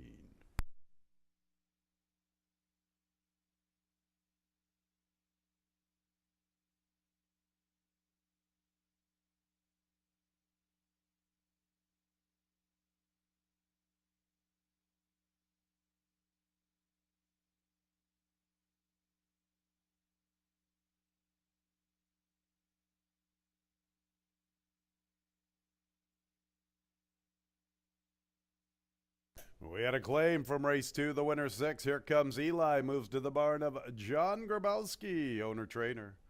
A claim out of the second race 6. Here comes Eli, John Grabowski, owner-trainer.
I got a small field for the third, but a good field for the thirds. We're left with 4 betting interests. Second race ended up pretty close as the short price favorite did have some anxious moments. Had to get by, go get the bag, and then he had a late closing sharp Playboy coming on. But here comes Eli, does get it done under Christian Navarro. That one a short price winner for trainer Jeremiah Engelhardt. Well, this race features a rivalry as Tra-Lad and Waralo, no strangers to each other, as they face off again. Tra-Lad defeated that rival on July 26th, going 6 furlongs. Waralo turned the tables and beat Tra-Lad, going 5.5 this distance on August 29th. Now, Tra-Lad was trying to close some ground in that race, while Waralo got first run at the shorter 5.5 furlong distance, and maybe that was the key to that race. But it is a different pace scenario this race. Not saying Waralo might get first run again on Tra-Lad, but it'll be interesting to see the trips and how that'll play out here at the shorter distance yet again. Again, Waralo might have that advantage of the shorter distance, but because of the pace scenario with the presence of 2 other speed types, maybe Tra-Lad could be the one that ends up benefiting coming from out of it if he's got something to run out late. The other factor that may go to Tra-Lad's favor could be the off-track. Tra-Lad has run well on the off-track. His 2 victories in a row that he enters this race after were both performed with moisture in the racetrack. Waralo's 2 starts were against tougher competition, or some tough competition, but he did not finish he did not win those races anyway, but he did finish on the board against some tough competition in both of them. So pretty good race between the 2 of them. You do have 2 other horses in here. Number 1 Dylan getting some play, although number 1 Dylan really benefited from an easy lead in a slow pace in another short field, a 4-horse field on October 3rd, where Almendro opted to sit behind that one, and it was over after that. He shortens up to 5.5. Do not believe he'll get that easy a lead, but if he does, he's dangerous again, as he's the other one that's getting some play in here at odds of 7-2. And in that scenario, number 1 Dylan could upset the other 2, but not sure if that scenario will occur. But if it does, that is a possibility, and that's why he's getting a little play as well. Right now, the 2 favorites are the 2 rivals as they meet again. Tra-Lad versus Waralo. They're 3-4 and 9-5 respectively in the short field. No try, no super, no show because of the scratches of the 3, Alpha Cairo and Little Matty Brown. But we do start the pick 6. It's a $1 minimum that starts right here with race number 3.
Race 3 is our Wednesday featured event. Some very nice New York breds, third state bred condition, 3-year-olds and up. Unfortunately, a couple of scratches, 3 and 5, Alpha Cairo and Little Matty Brown. Still a very solid field of 4. No show, no try, no superfecta wagering. Once again, no show, no trifecta, no superfecta wagering. Race 3 will begin the Wednesday pick 6, and we have a little more than 2 minutes until post time. Once again, 3 and 5, both scratched, Alpha Cairo and Little Matty Brown. Let's meet the group 1, number 1, Dylan. Christian Navarro looking for 2 in a row. Number 2 is Trelad. He's the big favorite with Anthony Salgado, 3 to 5. 4 is Riders Regret, Emmanuel Di Diego. And 6 is Warallo and John Davila Jr. That's the quartet. Race 3, our Wednesday feature, beginning the pick 6, a couple of minutes until post time. Was pretty excited for this race when I saw it a week ago with the overnight. Trelad, who's been a beast all season. Alpha Cairo's made a good impression here at Finger Lakes. Riders Regret brings some past class. Little Matty Brown, no slouch. Likewise for number 1, Dylan Warallo. It was shaping up to be a heck of a third state bred condition. We lose 2 of the runners. Still a pretty good quartet, especially with the presence of both Trelad and Warallo. Talk about this rivalry getting renewed. They have faced off with one another on a few occasions this season, or at least a couple of occasions. Trelad has one victory. That was on the 26th of July. Warallo turned the tables on the 29th of August. Boy, they are very, very similar on paper. One thing I will say is Trelad is coming back quick. It's coming back relatively quick for him. He's been getting beautifully spaced by the wild Irishman Carl O'Callaghan with a month off between starts. I heard through the grapevine Trelad was really pumped up after that victory. It didn't take much out of him, and Carl said, let's roll the dice and come back for this third state bred. With that said, he is going to have to show us something a little different, and that is win with relatively little spacing between his races. So their edge could be with Warallo. Now, for the record, I have gone 2-6 for my top picks, but Warallo has much better spacing. He has not been seen in about 5 or 6 weeks, and that was when he was able to step up out of that first state bred and defeat his more, how do I phrase it? His stablemate Honor Among Men, who had a little bit more respect that afternoon. So more thought of stablemate there, Warallo, defeating Honor Among Men. That was a big win from Warallo. It tells you how good he is. And he ran very well when defeating Trelad. He ran well in defeat to Trelad. There he is with Honor Among Men. He's a good one. This is a good race. 2 and 6, obviously, the top 2 to contend with. Riders Regret, he ran 3rd in the George Barker earlier this season. I believe, if memory serves correct, he might have been the runner-up a year ago. I'm not quite sure on that one, but perhaps. He's had some good races over this Finger Lakes Oval, no question about that. 14 starts, 4 wins, 5 seconds, a third. He's made almost $100,000 here on the racetrack. He's made nearly $250,000 in his career. He's a nice horse, maybe a little better on a fast track, 5 for 26 versus a 1 for 8 record. And then you get number 1, Dylan. Now, he might be a little bit up against this group, but he's had a good 2023, earning nearly $42,000. He's had a pretty good career himself. He likes to win races, 10 wins from 37 starts. His inside post probably tries to see if he can stay relatively close. All 4 pretty nice horses. Trelad and Warallo, that's probably the real race. Looking forward to this rivalry getting renewed here in a couple of minutes.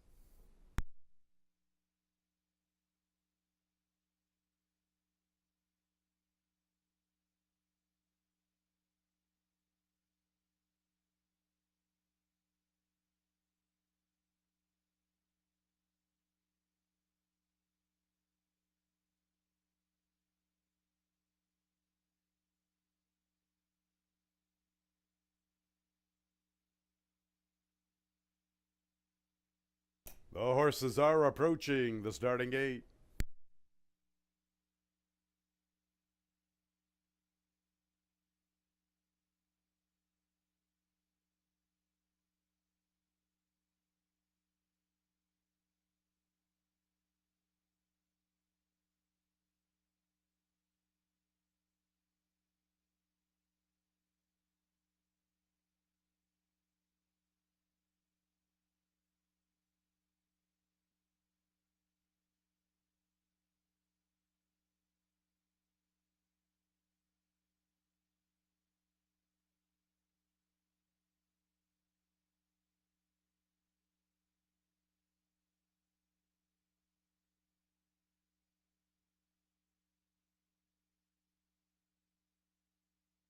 It's post time for the third race, our Wednesday feature. Trelad 1-2, Waralo 8-5.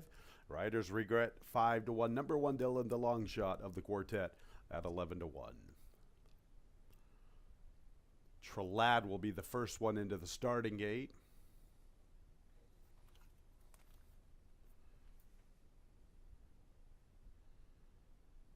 Number 1 Dylan looking for his 11th career victory. That leads this field with victories. There's Riders Regret, third earlier this season in the George Barker. And Waralo.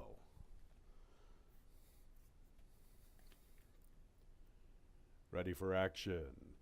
And there they go. Number 1 Dylan away a little slowly, and Trelad also not that quickly away, so the advantage early is with Waralo. Waralo has the lead from the far outside. Riders Regret tries to stay close. Trelad going to try to win from off the pace this afternoon, maneuvering a little bit off the rail. And number 1 Dylan is the last of the quartet, and he's a little less than 5.5 off the lead. So Waralo easily crosses over and makes the pace, has the lead heading into the turn from both Riders Regret and Trelad, who comes with his run 3 wide. And at the back is number 1 Dylan, now 6 lengths, or make it 5 lengths off the lead. So it is Waralo who has the lead to himself, and Trelad tries to cut into the margin. Waralo working with 2 lengths. Trelad is second. Number 1 Dylan makes a move into third, then Riders Regret. Waralo the one to beat at the 3/16. Waralo strong this afternoon, 3 lengths from Trelad at the 8th pole. Riders Regret tries to dig in and fight off number 1 Dylan for third. It's all about Waralo. Waralo really strong this afternoon. Waralo gate to wire under John Davila Jr. Trelad second best, then Riders Regret, and number 1 Dylan.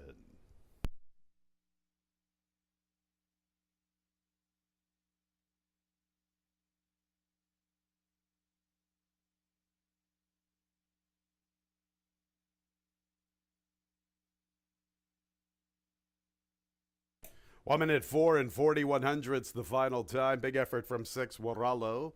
2 Trelad second. Third place 4 Riders Regret. Fourth place 1 number 1 Dylan. Make sure to hold all tickets.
Waralo, 3 in a row, his 6th overall, a 4-year-old dark bear brown gelding by War Dancer out of the dam I Drink Alone. Owned by My Purple Haze Stables, winning trainer Chris Engelhart, winning jockey, Finger Lakes Hall of Famer John Davila Jr. Waralo was bred in New York by Casey Newick, LLC.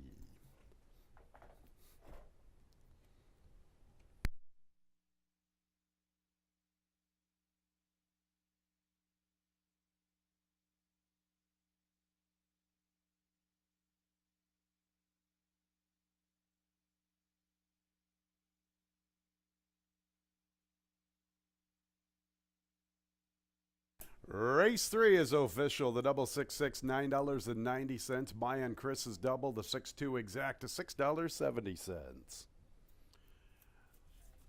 On to race 4, 2 City Kitty, a 1 pound over. Number 6, Buona Salute, a 1 pound over the weight. 2 and 6, both 1 pound over. Race 4 will start the pick 5 post time in 21 minutes at 2:48.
getting ready for race number 4. Race 3, pretty much a match race, was the rivalry between Waralo and Tra Lad. That was kind of like the rubber match between the two of them.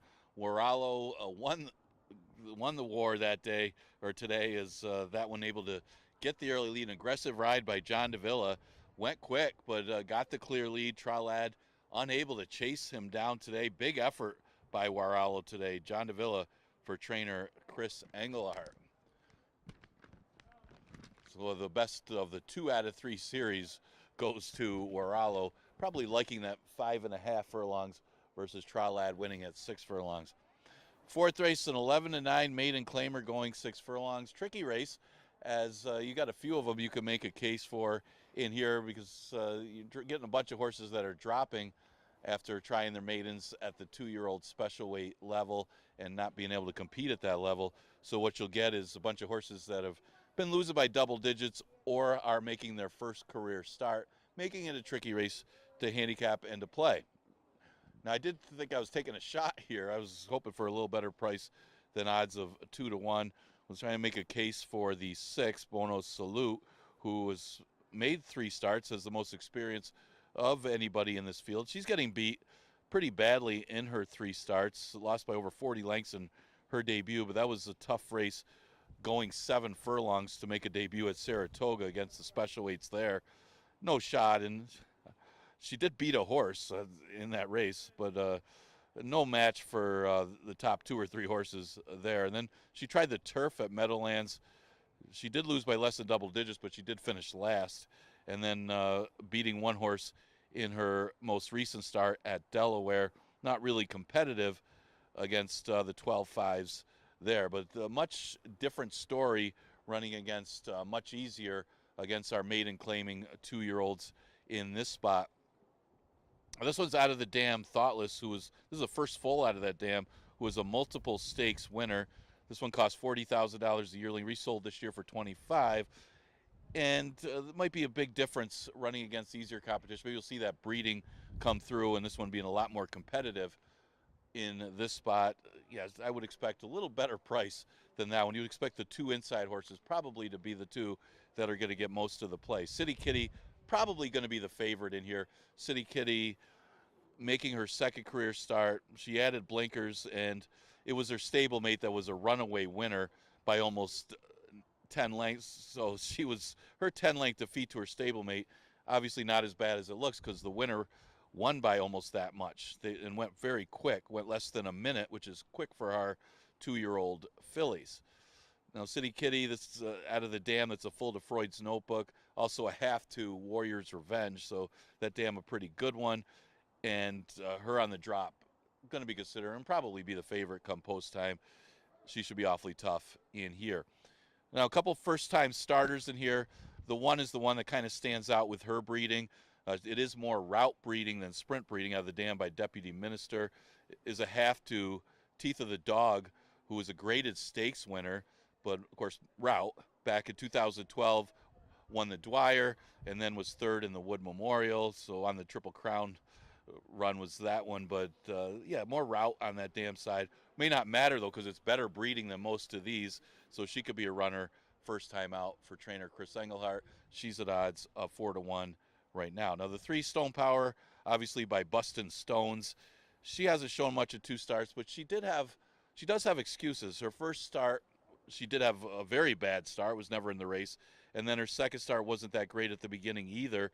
She got caught behind horses, was a little green behind horses with the dirt kicked in her face. So maybe we'll see some improvement on the drop with Stone Power as well. The other first-time starter is the 5 Impermanence for the breeders. This is for the breeds. This is a half to Holy Cowboy, who runs here. Of course, that one does have some speed, although this one by the works may not have as much speed early. She's right now at odds of 5-1. So tricky 2-year-old maiden race.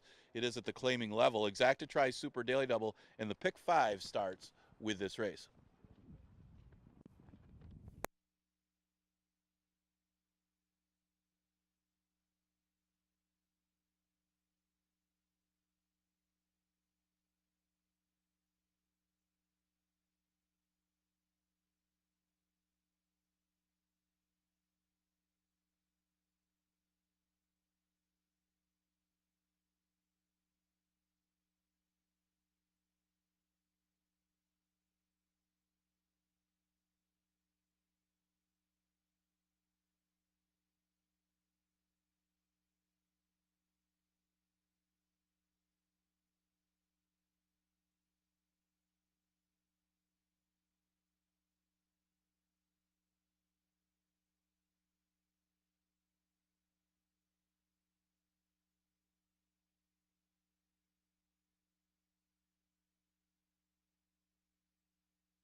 On the track for race 4, 2-year-old fillies, maiden claimers 11-9, 6 furlongs the distance, 2 and 6 both carry a 1 pound over. Our fourth race will begin the Wednesday pick 5, a little more than 3 minutes until post time.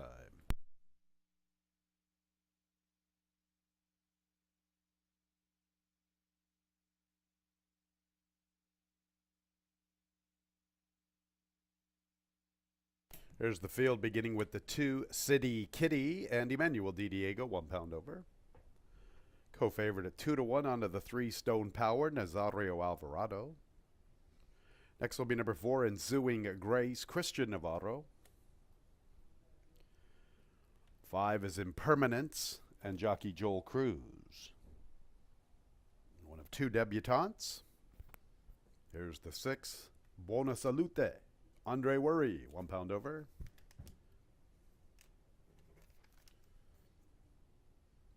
Skipping the parade, the other debutante, number 1 Altered Fate, John Davila Jr. John and Chris Engelhardt looking for back-to-back winners. Just got there with the Wednesday feature, Waralo in the 3rd. 2-year-old fillies in the 4th, beginning our Wednesday pick 5, a couple of minutes until post time. Wednesday pick 5 time, somewhat of a difficult first leg in my opinion. Not a lot to gauge on with any of these 2-year-old fillies. City Kitty, Stone Power, Buona Salute, Ensuing Grace, the 4 that have competed in the afternoon. And with all due respect to the 2-year-old fillies and their connections, none of them have really shown a heck of a lot. You know, maybe City Kitty on her 11th of September race. At least she was forwardly positioned against maiden special weights. Stone Power hasn't done much running in 2 starts. Ensuing Grace, not a lot to go off in that career debut run. Buona Salute has had 3 opportunities, and a 5th place finish is the best she's been able to manage. Made me want to go with one of the first timers, and I've looked at the 1 Altered Fate as my top pick, obviously with Chris Engelhardt, our leading trainer, and John Davila Jr., the Finger Lakes Hall of Famer. The connections are there. Saw the Deputy Minister blood on the bottom, and even though this one doesn't have the greatest Tomlinson for a wet racetrack, I remember Deputy Minister as being a very, very good mud horse. Did a little bit more research, just looked up the dam. She was 0 for 8. Here's the good news. Her dam, Halo Reality, was a Florida bred. So we've been talking about these Floridians on wet racetracks. So we get some Florida blood a little bit deeper into the lineage. Altered Fates, Dam's Dam, Halo Reality. She has some good runs to her. 15 starts, 4 wins, 2 seconds, 2 thirds, $205,000. Now here comes the bad news, though, fans. Her 4 wins, 7 furlongs was the shortest distance in which she was able to win at. Most of her races, her other 3 victories, were at a mile or a mile and a 16th. But with that said, there are no world beaters here in the 4th. We get that Florida bred in the lineage. Why not Altered Fate as the top pick at 2-1? 6 Buona Salute for Jeff Engelhardt's barn. One encouraging sign here is that she is not being dropped all the way to 5. Obviously, I don't believe we run maiden 5s for the 2-year-olds, so I guess you can take that with a mixed bag. Not a lot to go off of. One thing we shall go off of is she's coming to Finger Lakes. She's raced at Saratoga. I've talked about how much I like horses who debut at Saratoga, so we have that working in the corner for Buona Salute. She gets an outside post. There isn't the biggest of strong contenders in here.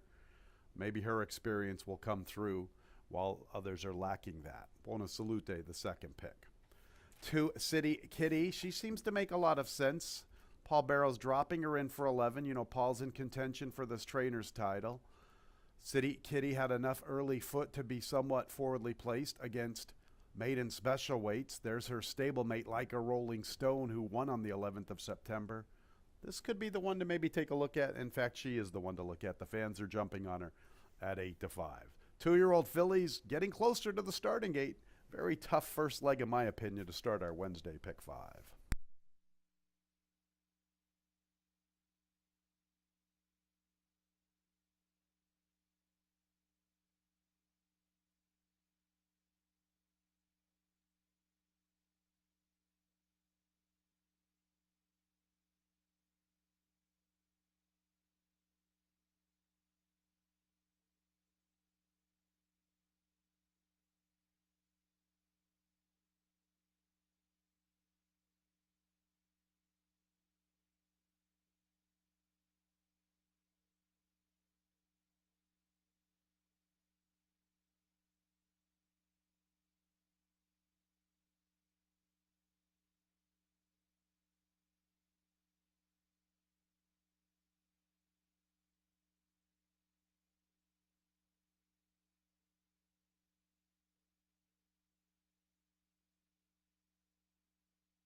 It's post time for the fourth race. Altered Fate and City Kitty are both a 9-5. Buona Salute is 7-2. Impermanence 5-1. Our current favorite is the one Altered Fate.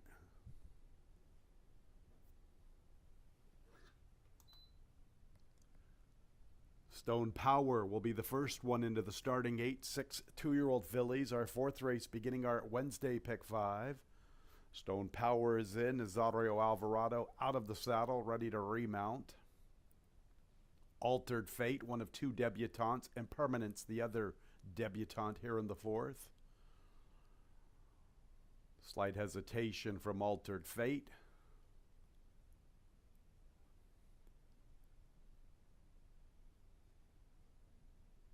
Now she's moving forward. There's City Kitty dropping in for 11. Forwardly positioned against maiden special weights in her recent race. There's Ensuing Grace, a second-time starter. Impermanence, the other debutante. And then the most experienced 2-year-old filly to the outside, Buona Salute. City Kitty, 8-5. Altered Fate, 2-1. Buona Salute will be the last of 6. Almost there with Impermanence. 7/8 of the way in. Now she is situated, and here comes Buona Salute. Ready for the pick 5. Ready for the 2-year-old fillies. And there they go, and it's a slow start for Altered Fate. And it's a quick start for City Kitty, and Stone Power is up close from second. Ensuing Grace third, flanked by Buona Salute. The 2 debutantes are at the back, Impermanence and Altered Fate. So it is City Kitty, the speed of the speed, and she has better than 2.5 lengths to Stone Power. Ensuing Grace is third, and from her outside, races Buona Salute. Impermanence joins them and advances along the rail. And she's getting within 3 lengths heading into the turn. And Altered Fate is a good 8 or 9 off the lead. 23 3/5. It's a good flow for City Kitty on the class drop out of that maiden special weight race. She's the leader by nearly 1.5 lengths to Stone Power, who continues to chase her from the second spot. Impermanence, and her first look's getting closer along the rail. And here comes Impermanence. She could be one of the threats here to City Kitty, and Altered Fate's beginning to pick up her best stride along the inside. City Kitty, the one to come and catch. Stone Power has been chasing her the entire trip. Impermanence is third. Altered Fate at the mercy of this soft flow, which has favored City Kitty throughout, and City Kitty is clear. City Kitty, gate to wire. Stone Power chased her the entire trip. Then Impermanence and Altered Fate checked in fourth.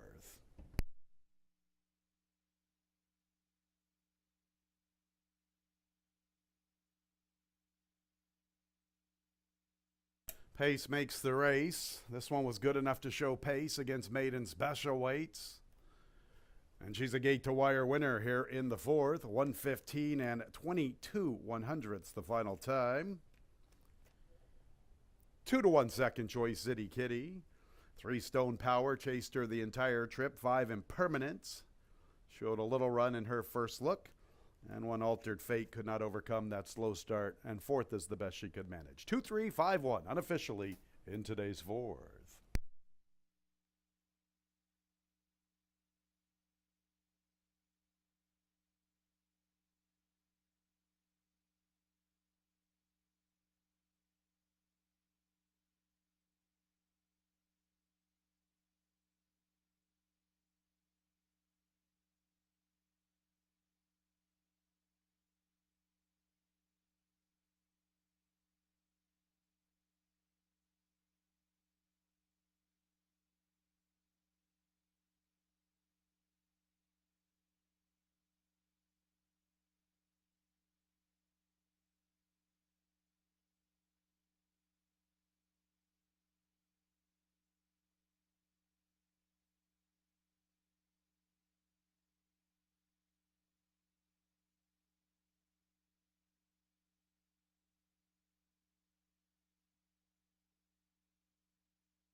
Entering the winner's circle is the 2 City Kitty, a 2-year-old bay filly by Majestic City out of the Damn Cats Halo, owned by David Raposa, along with Paul Barrow. Paul is the winning trainer, winning jockey, the barber, Emmanuel Di Diego. Winner was bred in New York by Barry Ostriger. And race 4 is official. 2, 3, 5, 1 top 4 finishers. A 6-2 double, $15.80.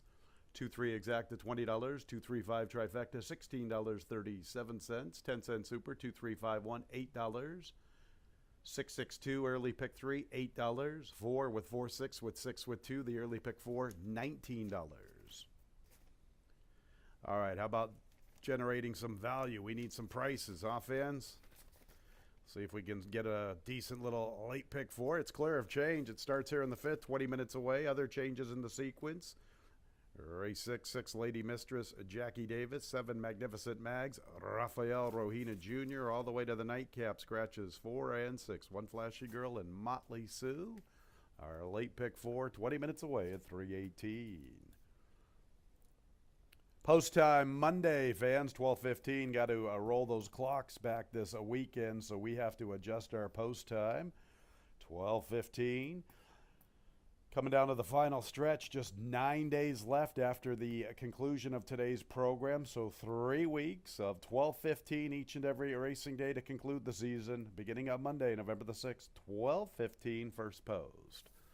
Make sure to sign up and be part of our FingerLakesBonusBets.com. You want to do that in time for the Breeders' Cup this weekend. All sorts of incentives to get you signed up, especially since we're going to bump up those rewards from Santa Anita. Normally we give you 2% back on that Santa Anita action, but we're going to bump it up for Friday and Saturday, November 3rd and 4th. 5% rewards both days. The entire cards, fans, not just the Breeders' Cup races, the entire cards, both Friday and Saturday. Going to bump it up 5%. Must wager $1,500 a month. FingerLakesBonusBets.com. You know, you get 6% rewards when wagering on Finger Lakes races.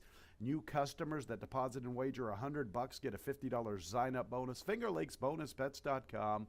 Not a member? Sign up today. You play, and we pay.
All right, we're in the paddock for race number 5, and yeah, City Kitty, very logical in there, was able to get out there and could not be caught at the end. Emmanuel Di Diego for trainer Paul Barrow, who answers the Chris Engelhart victory, as the two of them are in a battle for the trainer title here late in the year.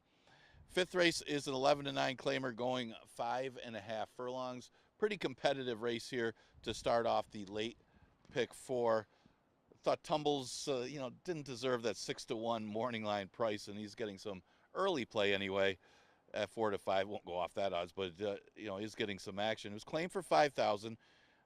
Just got beat by the pace more than anything, as Mission Cat able to hold her off, and when that one got away a little bit, and she was off slow that day, so was claimed and then stepped all the way up to face allowance horses. She was dismissed at 43-1. But still ran 3rd in that allowance race. So she does take a step back down, in the middle ground here after running 5 in the allowance. This might be the perfect spot for Tumbles. I do think that she will like the off track today. She's not only with the one start on it that was going 4.5 though, where she ran 2nd to a lone speed winner in Motley Sioux. So Tumbles, one of a few you can make a case for in a wide open 5th race, and she looks like she should be a player in here. Gets Stephen Frett to the winner circle. The 4 is She's an Arctic Queen, one of 2 in here for M. Anthony Ferraro. You got the inside speed of Bustin' Roxy, and then you got She's an Arctic Queen, who plays more stalker, and that one was actually the other speed following Bustin' Roxy when they ran on October 17th.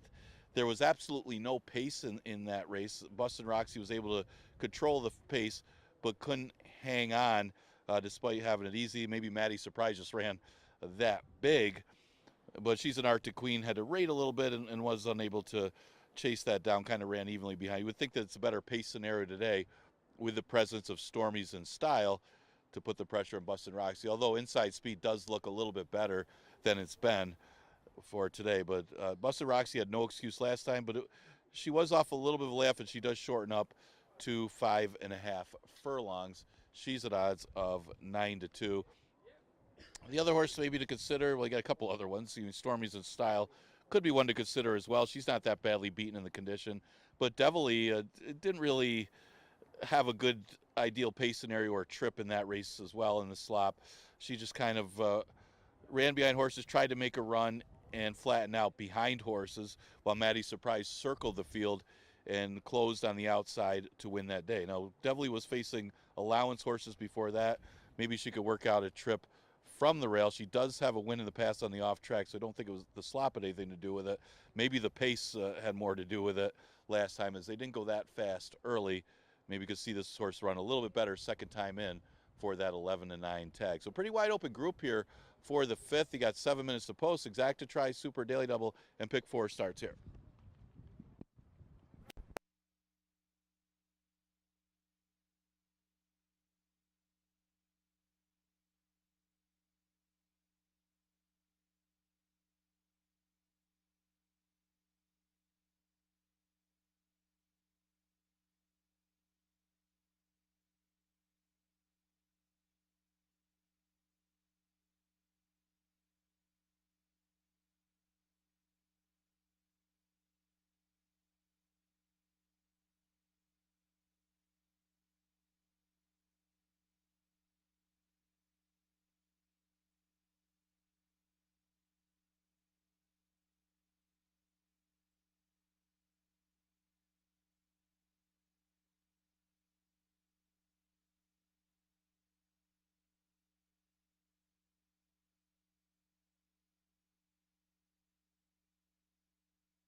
6, 3, and 4-year-old fillies, 5.5 furlongs. 11-9, the claiming tag. No changes. First leg of our late pick 4. Post time in a little more than 3 minutes.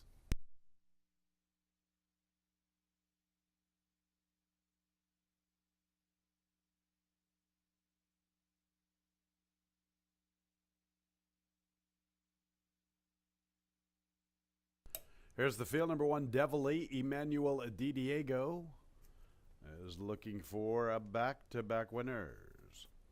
2 is Bustin' Roxy K. Burkoa, the favorite at 9-5. 3 is Star Speaker Kevin Navarro.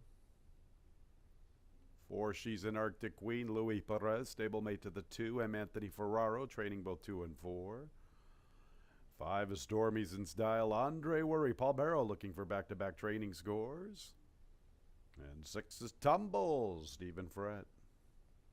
Those are the 3 and 4-year-old fillies. A little more than 2 minutes until post time.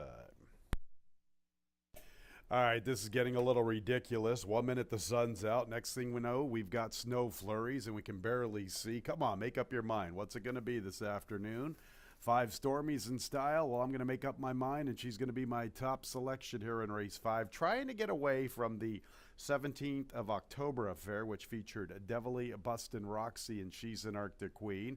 The other 2 gals come out of the same affair on the 4th of October, Star Speaker and Tumbles.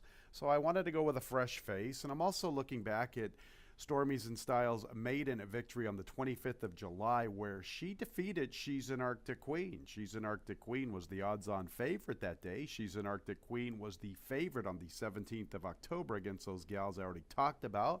Why not Stormies in Style? She's been freshened up. Andre Worry, he hasn't been riding of late because he was injured. He's back today, and he already finished second earlier in the card. Wouldn't it be cool to see Andre get right back to the winner's circle? Stormies in Style should be somewhat forwardly positioned, has a good Tomlinson number. Look at that strong figure, fans.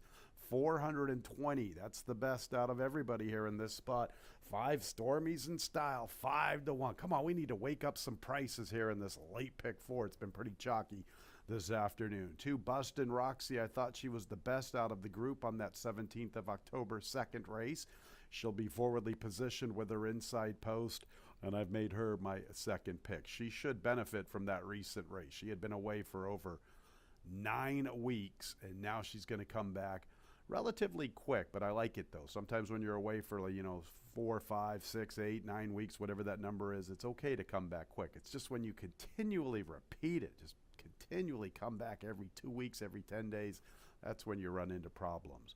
4 She's an Arctic Queen. I guess the beaten favorite angle applies here, and she was a big favorite against my top selection when they faced off earlier this season.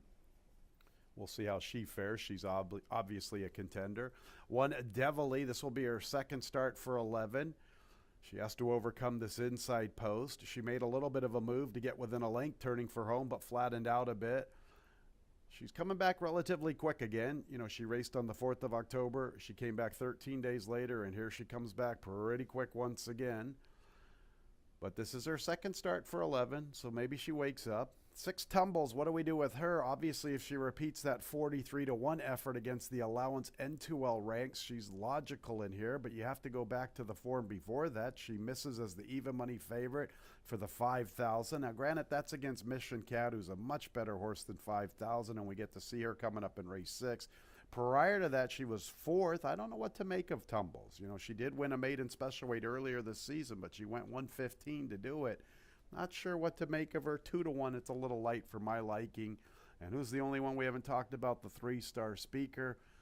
Not much to go with Star Speaker. I guess you could say, hey, you know what? She is dropping to 11 for the first time. She's been a maiden special weight and an allowance filly most of her career. Maybe dropping in for the tag, she wakes up. We definitely know Kevin Navarro and John Buckley can do that. Those are the 6, 3, and 4-year-old fillies here in the 5th. Race 5 starts our late pick 4.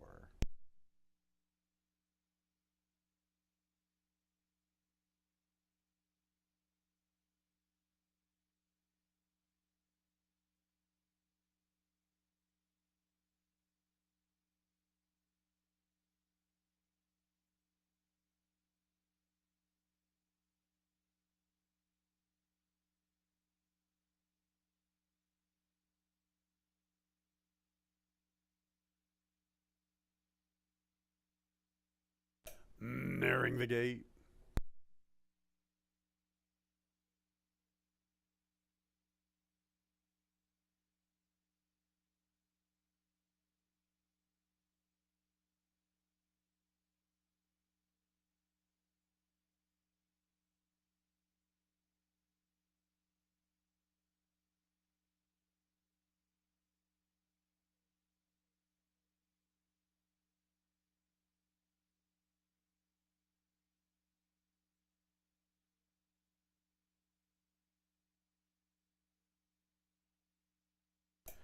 It's post time for race 5. 6, 3, and 4-year-old fillies kickstarting our late pick 4.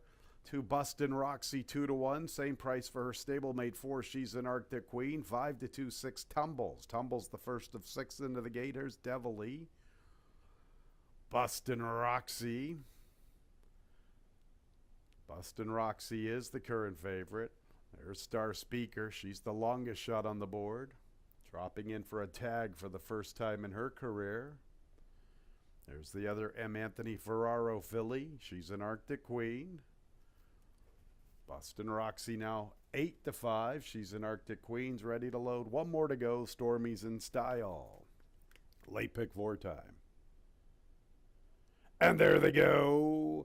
Bustin' Roxy and Stormy's in style begin the best. Devilly's up close from third, racing inside of Star Speaker. Tumbles comes away in 5th, and the early trailer is She's an Arctic Queen. With the lead, Bustin' Roxy, Stormy's in styles, testing her from the outside.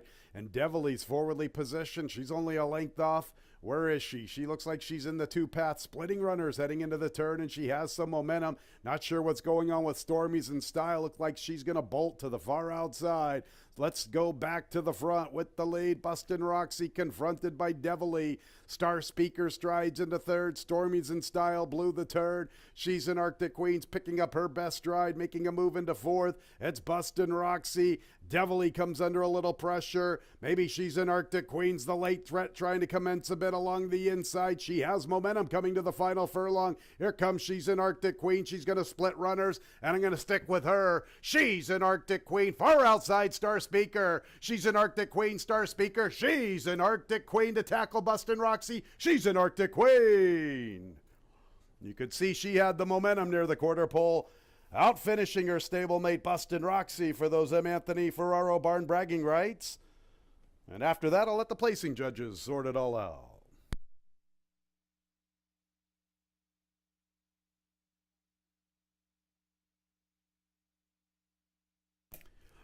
1 minute 7 and 11/100ths the final time. M. Anthony Ferraro bragging rights will be determined by this photo. She's an Arctic Queen. Bustin' Roxy. After that, Devilly and Star Speaker. A little tight for that third spot. 1 minute 7 and 11/100ths the final time. Photos for the win, photos for the third spot.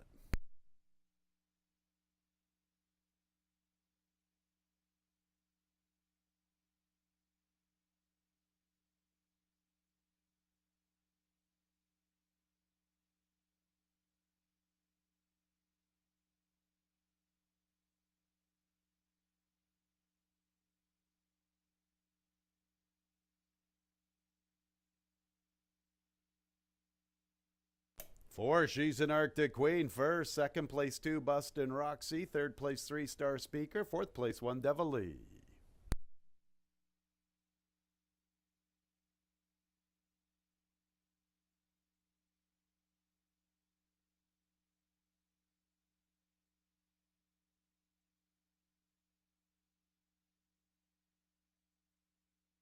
She's an Arctic Queen, appropriately named on this chilly afternoon. A 3-year-old Bay filly by Keen Ice. Out of the dam, she's a stone cold dingo.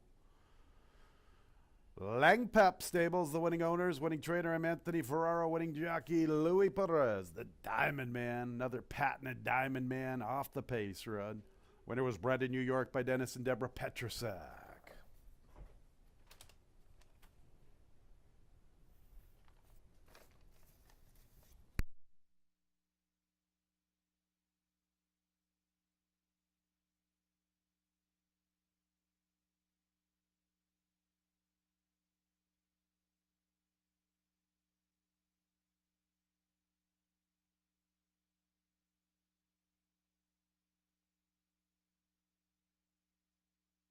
Race 5 is official. 4-2-3-1, the double, 2-4, $31.20. A 4-2 M. Anthony Ferraro, exacta, $26.40.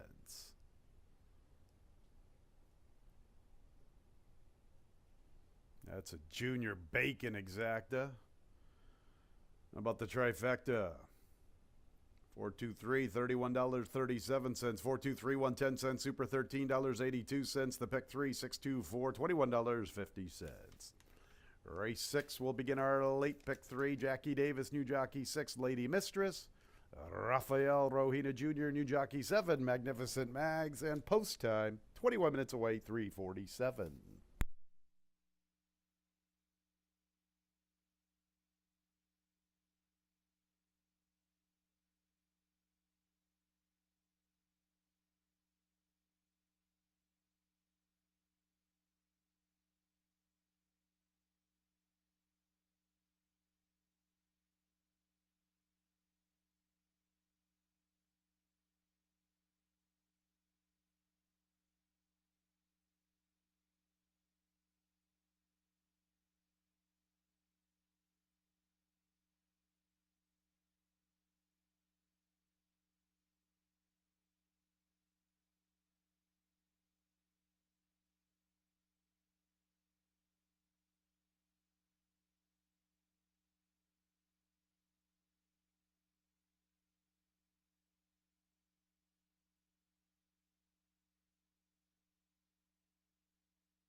Okay, getting ready for race number 6, and yeah, the stocky trip of she's an Arctic Queen. Actually, that race was dominated by M. Anthony Ferraro. Starts the pick 4 with She's an Arctic Queen.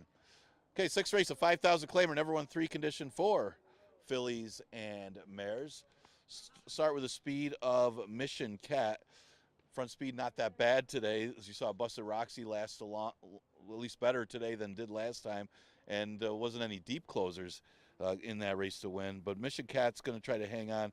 Arguably not that tougher than the field that she just beat last time, and she was facing allowance horses last year. So see if she has another one in the tank to keep going in here on the front end. You do have Bad Connection in here, but Bad Connection takes the blinkers off. She did have some speed still with the blinkers off earlier in the year, but may not be as quick as Mission Cat early. We'll see. If that one presses, Mission Cat might make it a little tougher for her to go all the way. But Mission Cat off of the win looks to make it 2 in a row. She's at odds of 2 to 1. It's one of those things that's who else can you like in here? The one Midmond cuts back in distance. She's going to be a price. She's right now at odds of 19 to 1. She ran second when dropping to 5 back on August 2nd behind Started with Stars, and then came back with a third against a similar field on August 21st. But since then, she hasn't really shown much in her last 3 starts, but she hasn't even been close to the front end. She needs to at least get into the race in a stalking position behind Mission Cat from that inside post, and I think she can land a share at a big price. She's at odds of 18 to 1. The 5 is Central Capital. You know the name of the game is Central Capital. She comes from way out of it, but usually makes a late run to get into your supers, and I think she can make the Trier Super in here. She hasn't won going this distance, but she doesn't win much anyway. She's 2 for 42 in her career, but again, she will make that late run, and she would really benefit if Bad Connection and Mission Cat do end up doing battle early. The 2 Wine Trails, another one that's got to come from out of it. Does lose Jackie Davis, though, for this race, and that's going to hurt her chances going 5.5. She does have a win at the distance, but she's been this year, she's looked good in a couple of the races, but she doesn't quite get there for the win. One thing you can say is one of her 2 wins was performed on and off track. So those are some of the contenders for the race number 6. Does look like Mission Cat. It depends on how much she's got to use early if she can make it 2 in a row. Exacta Tri Super Daily Double and Pick 3 starts here.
On the track for race 6, fillies and mares, $5,000 claimers, non-winners of 3 races, 3-year-olds and up. Jackie Davis, 6 Lady Mistress. Rafael Rohina Jr., 7 Magnificent Mags. First leg of our late pick 3 and post time in a little more than 2 minutes. Here's the group. Number 1, Midmon, Jose Baez. 2 is Wine Trail with Carlos Camillo. 3, Mission Cat, Joel Cruz, the favorite, 9-5. Paul Barrow looking for a training double. He's got another one in here, all about Bella. 4 is Bad Connection, Nazario Alvarado. 5 is Central Capital, Jose Rohina. 6, Lady Mistress, Jackie Davis picking up the mount. 7, Magnificent Mags, new jockey Rafael Rohina Jr. And Raf's looking for a riding double. And the other Barrow trainee, the 8, All About Bella, Jeremias Flores. 8 fillies and mares, race 6 in a couple of minutes. Late pick 3 time, final pick 3 of the work week. Just 3 more races to go. Don't forget, fans, of Monday, 12:15 first post. We're going to roll those clocks back this weekend. 12:15 for the final 9 days here at Finger Lakes Gaming and Racetrack in the 2023 season. All right, one more pick 3 to think about. Boy, tough to generate value on this program. I'm going to try with 7 Magnificent Mags, the Alone a Kentucky bred. Anchor down out of a Tisnow mare. Last time just a little overmatched in that 11,000. In fact, she's tried 11,000 a couple of times this season, and she has 5th place finishes in both of those affairs. Much more effective at this 5,000 non-winners of 3 lifetime. I liked the race about 4 races ago to In Traffic. Looks like she gets some speed to chase, no question about that. Mission Cat is very, very speedy. Mission Cat is obviously the one to beat. She's better than a $5,000 horse in my opinion. It just hasn't quite panned out for her. But she does have question marks with the wet racetrack. Then you get the presence of Bad Connection to her outside, so there is speed for Magnificent Mags to come running into. I like Rafael Rohina Jr. taking back over. He rode her 3 races ago. A good third to Betty Rubble earlier this season. The second to In Traffic is the race that caught my attention. That's the best race on her paper with that 50 buyer. Let's give her a little bit of a look. 7-1, trying to get us some value on this Wednesday card. 3, Mission Cat, probably the speed of the speed, but that's maybe not the brightest statement, because Bad Connection is very, very fast to her outside. Blinkers off, Bad Connection. The fact that Mission Cat has just not run a jump on a wet racetrack, that's the cause for concern in my opinion. If this was a fast racetrack, I think she'd be the slam dunk winner in this spot. But we shall see with this sloppy sealed racetrack. 2, Wine Trail, I've been kind of backing her of late. I liked her efforts earlier this season. She ran a better than looks 4th about 5 races ago. That's when she kind of got on her little bit of a run, even though she hasn't cracked the winner's circle. Powerful second thereafter. She should have won that race at 48-1. Good third there against Regal Rebel. A good third against Bastet. I kind of was on her bandwagon throughout. Didn't run as good as I wanted on the 16th of October. But you know what? Look at the flow. She didn't get any pace to chase that day. 23-1 and 47-2. You have to think she's going to get a much, much faster pace this afternoon. Wouldn't surprise me if she comes with a huge run. And then you get the 4, Bad Connection. I've always liked it in the past when I see speed horses take blinkers off. If you can get her to rate just a little bit, and it's not like she can't. Look at her race when she broke her maiden. She sits a length off. Look at their victory thereafter, 3rd by a neck. Can't she sit somewhat of a stalking trip behind Mission Cat getting the blinkers off? I would have to think so. Mission Cat, the huge, huge favorite. I've talked about the 7, I've talked about the 2, and I've talked about the 4. Maybe one of those 3 could get us some value. Moving on in this late pick 3.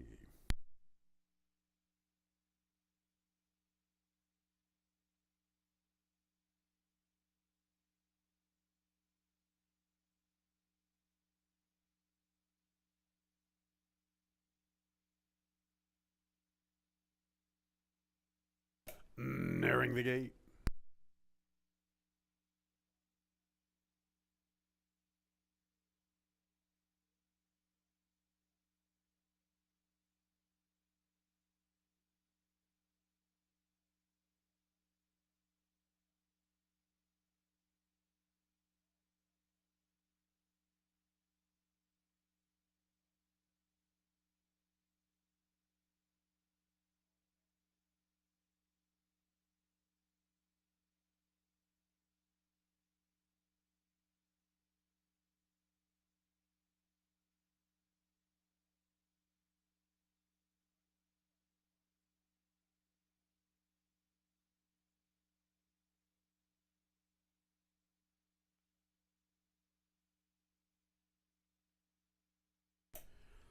It's post time for the 6th. 8 fillies and mares arriving at the gate.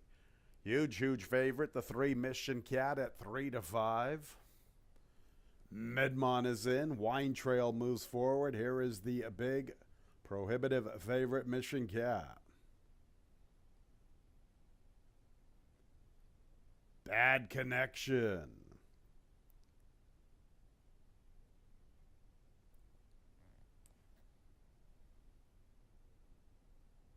Central Capital. Lady Mistress. Magnificent Mags and All About Bella. Bella's a stablemate to Mission Cat. Paul Barrow looking for a training double.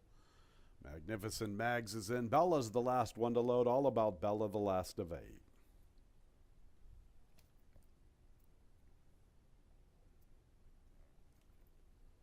Play pick 3 time. And there they go. Bad Connection gets the jump on Mission Cat out of the starting gate. Look at Bad Connection fly early. All About Bella's 3rd, Lady Mistress 4th, then Midmont. Magnificent Mags races with Central Capital, and Wine Trail is the last of all. And Bad Connection, quicker than Mission Cat, 2-length advantage. Cat's into 2nd, flanked by her stablemate All About Bella. Midmont has the 4th spot, 4 to find at the 3/8. Lady Mistress 5 lengths from the front, 2 clear of Magnificent Mags, 7 off the lead. From the inside, Central Capital. Wine Trail is a good 10 from Bad Connection, who speeds along. All About Bella's beginning her move after the leader, then Lady Mistress. Mission Cat, she wants nothing to do with this sealed sloppy racetrack, and she is backing out of it. And Bad Connection, here's a speed horse taking the blinkers off. Come and get her in the final furlong. All About Bella 2nd, then Lady Mistress. Wine Trail's putting in her charge to the far outside. Lady Mistress is going to try to blow this one up. Bad Connection's getting a little leg weary. Here's Lady Mistress to the outside at 31-1. Is she there? That's the $64,000 question. Lady Mistress, Bad Connection. Farther back, All About Bella, then Wine Trail and Central Capital.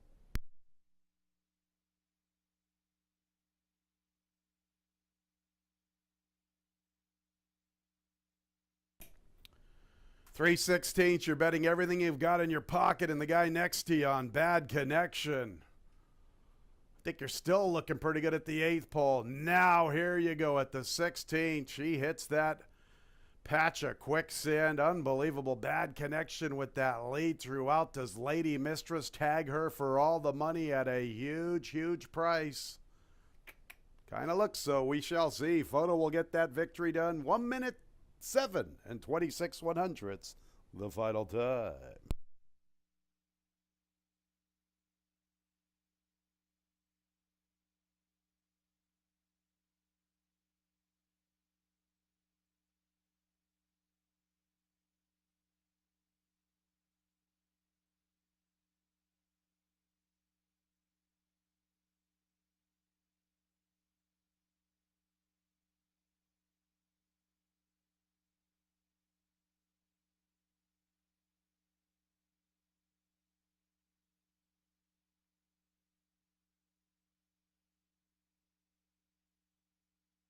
Six, Lady Mistress first.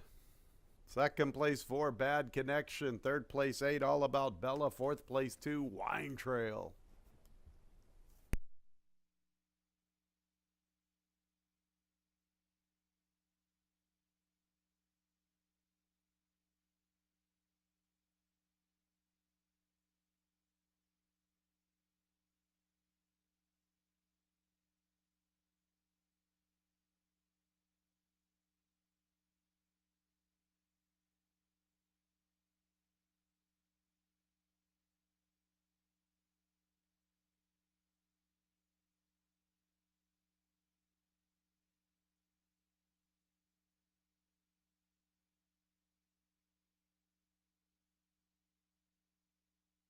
Lady Mistress. 6-year-old dark bear brown mare by Jumpstart out of the damn Cat Mistress. Owned and trained by Denise Catrone, winning jockey. That girl, Jackie Davis. Winner was bred in Pennsylvania by Richard Malouf.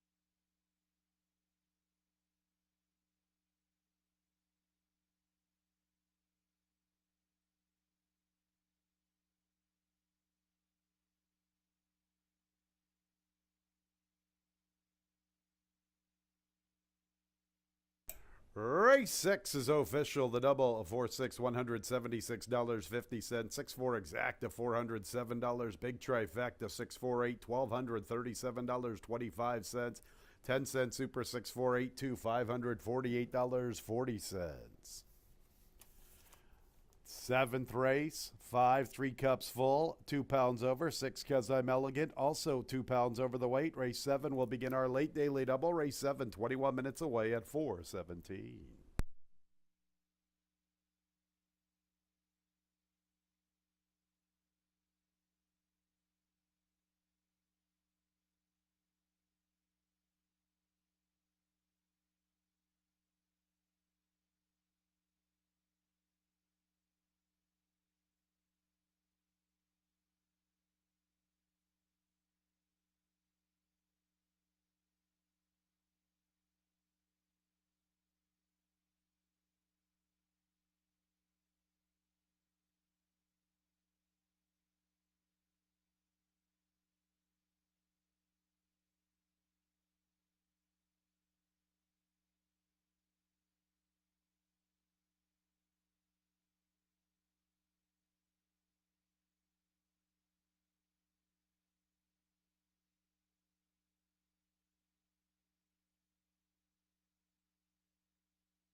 11 minutes of post for race number 7. Big long shot in the 6th. Really tough to come up with Lady Mistress. But Jackie Davis picks up the mount, and maybe she was the difference. She got the victory as Bad Connection just unable to seal the deal in that race. Lady Mistress gets the win for Denise Catrone. Congratulations to her. That's her first win of the year. And that race starts the late pick 3, and that'll add a lot of value to today's ticket. Tough one to come up with. Lady Mistress wins race number 6. The big favorite didn't look like she took to the racetrack. She didn't fire at all, but Bad Connection, no excuse for her, as she looked like she was the one that was going to win race number 6. Got the long shot, though, 31-1 in race number 6. We start the late double of the 7th. This for maidens, and start with the 7, Mad Magic. Put up a big number last time, just missing on a sloppy racetrack against Petrolo. Good effort, because that was the first race over the track and first race since July. Got to repeat that effort, but he stayed close early. Looks like he could stay close early in this race as well. Questionable pace in race number 7. He's definitely going to be one to get played here, as he's at odds of 9-5 early. The 6 is Kazam Elegant, interesting one, stretching out. Horse out of a dam by AP Indy. The dam's a half to a graded stakes winner, and that graded stakes winner won going long, so maybe the sprints wasn't the thing for Kazam Elegant, and she didn't run that badly in that sprint race either. Her prior 2 routes were at Belmont and at Saratoga, and even going back 3 races, the horse ran second at Saratoga, going a sprint. So at a route here at Finger Lakes against special weights, might be another one worth a look at. And she's at odds of 9-2, getting some play early. On the outside is Ollie Can Dance. She finished behind Mad Magic in that last race. Well beaten by Mad Magic on that off track. See if she can make up those lengths in this race. Her prior 2 starts weren't that bad. She's on the outside, but she does have enough tactical speed that she could stay close early as well. And she's getting a lot of support here at 5-2. For a long shot, an interesting one stepping up in class is the 2 Hanini. They claimed this horse for $5,000. Was his first race over the track and ran second to Triton's Creed, a horse with some early speed that was able to hold on. This is a horse that's well bred, probably the reason they claim the horse. So by Tisdale out of a dam by Forestry. See if this horse can improve on the step up, mainly because it's his second start over the track and was off a little bit of a layoff last time. He's at odds of 11-1, and pretty good situation where he's in a 2-post, and he's got enough tactical speed that he could be in the race early and maybe can at least land a share. Double-digit odds on that one. So those are some of the contenders for the 7th race. We start the late double. Exacta Try and Super also available here.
Race 7, 3-year-olds and up, maiden special weights, 1 mile and 70 yards, 5 and 6, 2 pounds over. Here's the Group 1 Krog Patrick, Kevin Navarro. 2 Hineni, Kaberkoa.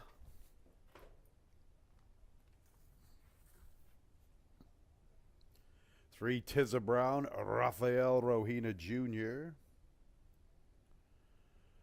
Next will be the 4 Mobot, Heeman Harkey. Couple of fillies up next. 5 3 Cups Full, Stephen Frett. 6 Cuz I'm Elegant, Joel Cruz. Paul Barrow looking for 2. 5 and 6 3-year-old fillies. Back to the boys. 7 Mad Magic, Louis Perez. 8 Strategy for You, Jose Baez. And the other Barrow trainee, or excuse me, the other Buckley trainee, 9 Ollie Condance, Jackie Davis. Looking for back-to-back winners. 9 in the 7th, beginning the late double. A little more than 2 minutes until post time. Well, we wanted some value in the 6th. I guess you got it if you use the all button. Lady Mistress at 31 to 1. Couple of races to go in this work week. Just 9 days left after these final 2 races. The 7th race, 7 Mad Magic. Boy, how do you beat Mad Magic on paper? Heck of an effort to Petrolo, a James Bond trainee who was highly thought of that particular day on the 16th of October. I heard it from more than one source that Petrolo was going to be pretty difficult to handle that day. I'll tell you what, Mad Magic ran huge. Took a ton of money, just missed by a head. On paper, he stands out against this group, doesn't he? That 67 buyer is awfully daunting in comparison to his rivals' numbers. That was his first start here at Finger Lakes, a Kentucky-bred Munnings out of a stormy Atlantic mare, Big Tomlinson. Already the big effort over a sealed, sloppy racetrack. Michael S. Ferraro, Louis Perez, 3 to 2. Find me a British bookmaker right now. I'll take that price. He's my top pick. 8 Ali Kerr. The 9 is supposed to be my second pick here. I wrote down the 8 to the video crew, but 9 Ali Condance is my second selection. I apologize for the misinformation that I tipped towards my video department. So we'll talk about the 9 Ali Condance. Good second, a distant second, 2 back. The races before that, not bad. I guess out of the rest of the horses on paper, he was the one that caught my attention. Not in love with him by any means, putting him in the second spot. He's getting a lot of support, a lot of tote support, 2 to 1. I'd much rather have the 3 to 2 on Mad Magic than the 2 to 1 on Ali Condance. After that, I looked at both of the fillies. I kind of knew the 5 was a filly. I didn't quite recognize the 6 was a filly until about 10 minutes ago. Sorry about that. Again, look at all the mistakes I'm making here in race 7. Just kick me to the curb while you can. 6 Cuz I'm Elegant, Creative Cause, AP Indy on the bottom. I like that blood. Like some of the efforts. I like that effort at Saratoga 4 races ago. I didn't think the recent race here at Finger Lakes was that bad. I'm willing to give this one a little bit of a look, although she is a 3-year-old filly. Kind of like my 5, also 3 Cups Full. Kind of like them that they're both 3-year-old fillies. Pioneer of the Nile out of the New York Oaks champion once upon a time, Flip Cup. That's Milwaukee Brew on the blood on the bottom. Didn't really run that good on the 9th of October. Both of the efforts before that weren't too bad. I didn't know what to make of the rest of the group. I know Mobot once upon a time could run a number. I've seen him run some decent races. That 4th place finish when he was 78 to 1 was kind of eye-catching. A big run that afternoon. Maybe Mobot comes and blows this field up. Strategy for You, venturing back to Finger Lakes, and he's going to stretch out from the Finger Lakes form. He tried the 2-turn race at Presque Isle, and it seemed like it woke him up a little bit. Maybe he's one to really take a little look at it. 8 to 1. After that, I wasn't sure where to go. I'm in love with the 7 here, Mad Magic. I think if he runs that recent race, the 8 to 5 is definitely fair enough for me. As far as the late double, I kind of like the 1, Jackie Be Good. It's a chalky late double for you, but get that Florida blood on Jackie Be Good in the nightcap. 7-1 late double for me here at Finger Lakes Gaming and Racetrack.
Just about a minute until the 7th.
It's post time for the 7th race. We're just about at the gate. Ollie Can Dance is the one holding us up.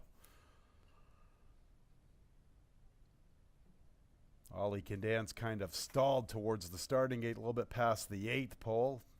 They've had to work a little bit intensely to get him closer. In fact, a couple of the assistant starters walked away from the gate to meet and greet him and persuade him into his respective stall, and that's what we're working with right now. Ollie Can Dance. All right, we got Ollie situated. He's the second choice at 5-2. Mad Magic, the 7, is the overwhelming choice now 4-5. So the price has really come down on Mad Magic. They teased us with that 9-5 about a minute or two ago. And then he to post position 2. Krog Patrick, a stablemate to Ollie Can Dance along the rail. Buckley, John Buckley with the 1 and the 9.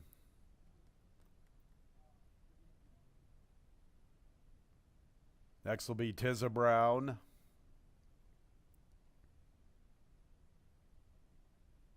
Mobot.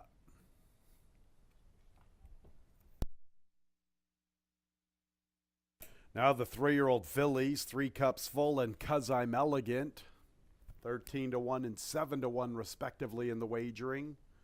Odds just went up a little bit for both of them. The big favorite, Mad Magic, all the way down to 1-2. Looks like strategy for you before Mad Magic.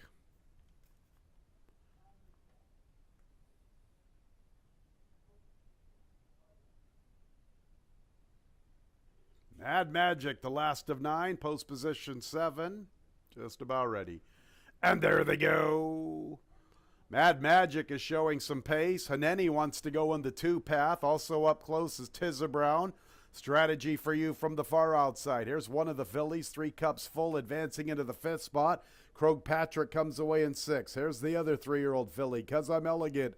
Mobot is towards the tail, right alongside him. Ollie Can Dance. Haneni, Tizza Brown are 1-2, and Mad Magic stalking 3 deep and farther out. Strategy for you. Pink Silks 4 deep, entering the backstretch. 3 cups filled midfield. 3 cups full is midfield, and she's about 5 or 6 off the leaders along the inside. A break of at least 4 lengths to 'Cause I'm Elegant. Ollie Can Dance advances from the outside. Krog Patrick second last. Mobot, a late runner, doing nothing yet. He's at the back of the pack.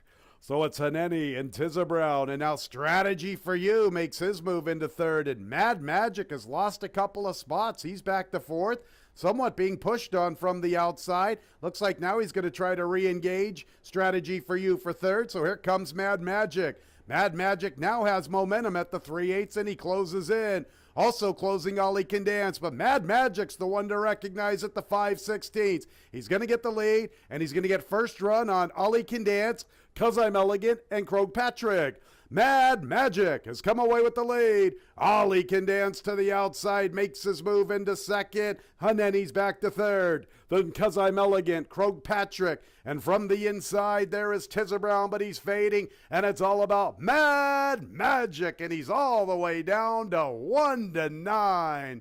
Come on, man. Mad Magic, much the best. Another one for Louis Perez. Ollie Can Dance was 2nd, then Haneni and Krog Patrick 4th for the Super.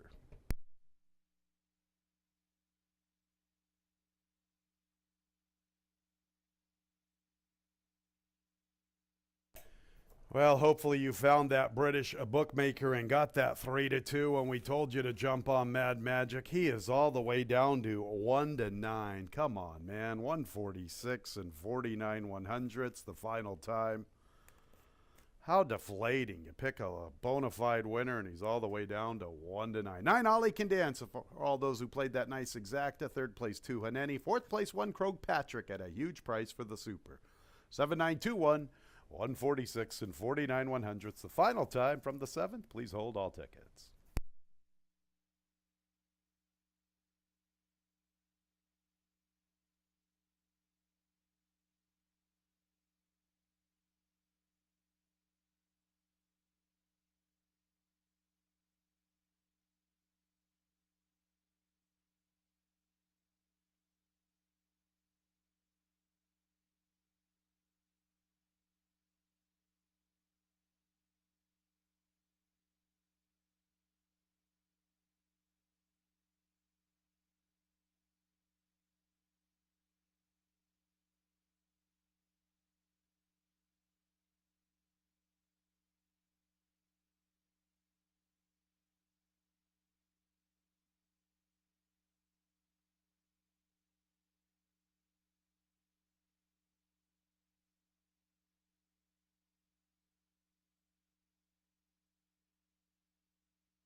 Mad Magic makes his way into the winner's circle. 4-year-old Chestnut gelding by Munnings out of the Stormy Atlantic mare Cool and Stormy, owned by Saul Kupferberg. Winning trainer Michael S. Ferraro. A double for the Diamond Man Louis Perez. Winner was bred in Kentucky by Colts LLC.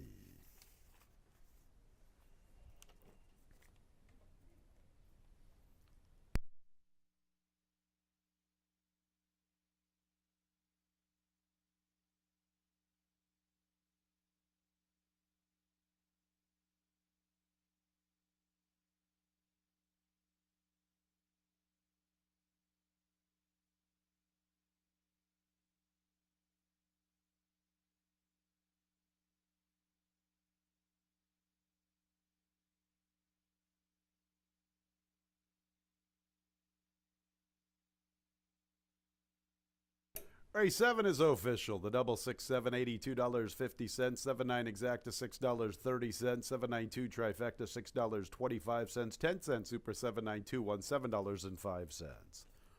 One more race to go in the work week, the Wednesday nightcap. We have a couple of scratches for 1 Flashy Girl and 6 Motley Sue. The nightcap in about 21 minutes at 4:49.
Get ready for the last race on today's card, and Mad Magic with that big numbers edge did not disappoint as the heavy favorite. Louis Perez for trainer Michael S. Farrar. We get to the last race, a never won 3 claiming condition, going 5.5 furlongs. Just a reminder, we are dark the next few days. Still have all the action from the Breeders' Cup right here on Friday and Saturday. Make sure you join us, and then upcoming on Monday, we got the 2-year-olds doing battle both on Monday and Tuesday. Got She's a Stone Cold Fox Stakes on Monday, then the Tin Cup Chalice Stakes on Tuesday. They're the final 2 stakes of the season. In this last race, we scratched the 4, One Flashy Girl, and the 6, Motley Sue. Obviously, the 6, Motley Sue, was a big scratch, as that one figured to provide the pace in here. Now with that one out, doesn't appear to be much for any early pace in this race, and really does affect the flow and the running of this race. You gotta figure Jackie Be Good might be able to hold the rail on Super Slide. There isn't much else. It is a questionable pace. Neither one of them are really that fast early, but maybe Jackie Be Good, who did show speed going 7 furlongs and longer, can still show enough speed at 5.5 in a paceless field that she can hold the rail. She does step up on and off track, and that's big. She got her best numbers on the off track, including one of her wins. So Jackie Be Good should be a big factor in here. She's at odds of 3-1. Although the other Dylan Clark trainee, Yes Your Honor, getting a lot of action. She's the true mud liker because both of her career wins have been on and off track, and that might narrow the gap from her form that she's had the last 2. Plus she goes first time Lasix. So she is getting a lot of support because of that off track record. She's at odds of 9-5. Sweet Sugar Baby is the one that's questionable when it comes to the off track. She has never won on it, but of course she's only a 2-time winner. But she has hit the board a couple times in those 7 starts. She didn't fire at all on the slop last time, and that does give a cause for concern as whether she'll like it today or not. But if she's on her game, she should be tough at the $5,000 level. She looked good winning for 5, as she was able to stay close and chase down the pace back in September when she dropped to 5 for the first time, was claimed that day. The 7 horse is Subtle Giant. She often fires and often hits the board, and she should be competitive against this group. And she didn't run that badly in the slop last time with a good second place finish behind the big favorite, Pretty Miss Keynes, who was just much the best in there. It was actually a very good effort for Subtle Giant, who's right now at odds of 5-1. Super Slide, it could be tough if she does get out there to the lead in this paceless race. That might step her up a little bit.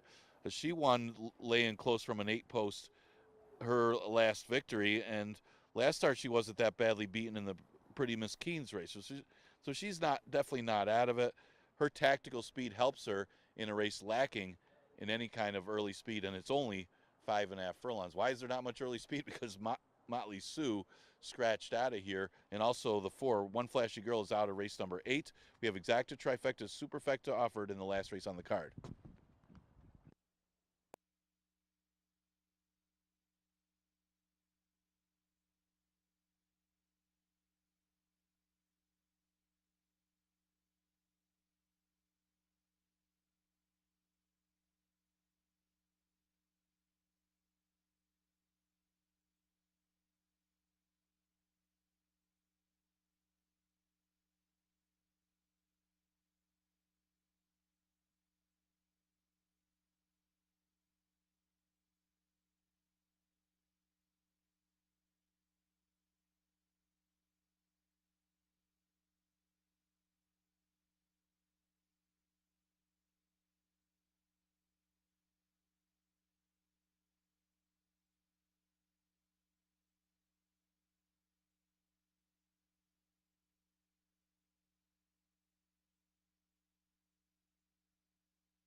One more race to go on our Wednesday card, the nightcap. Fillies and mares, 5.5 furlongs, 3-year-olds and up. Non-winners of 3 races, $5,000 claimers, 4 and 6 both scratch. One Flashy Girl and Motley Sue. Our Wednesday nightcap in a little more than 3 minutes.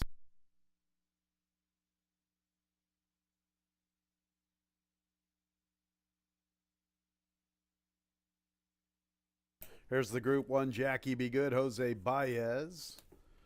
1 of 2 for Dylan Clark. 2 is Tracy's Girl, Rafael Rohina Jr. Here's the other Clark trainee, the 3, Yes, Your Honor, Jackie Davis looking for a riding double. 4, One Flashy Girl has been scratched. 5 is Sweet Sugar Baby, Caber Koa. Scratch 6, Motley Sue. 7, Subtle Giant, Emmanuel Di Diego looking for his second winner on the Wednesday card. And completing the post parade, the 8, Super Slide, gunning for 2 out of 3. Joel Cruz is the pilot. Paul Barrow looking for a trading double. 6 fillies and mares, our Wednesday nightcap in a little more than 2 minutes. All right, fans, Monday, 12:15, first post. We will have a pick 6 carryover, $2,164.82. $2,164.82.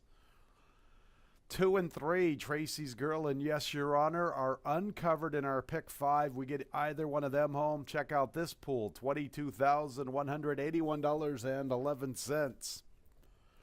From a morning line perspective, it didn't look like we had much hope. Looking at the board, there is a little bit of hope, a glimmer of hope with Yes, Your Honor, who was all the way down to 3-1.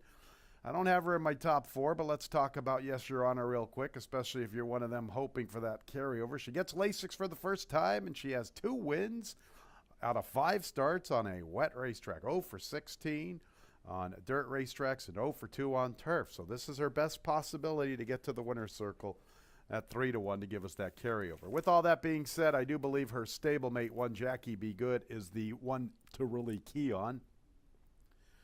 She's a Floridian, the Florida bred.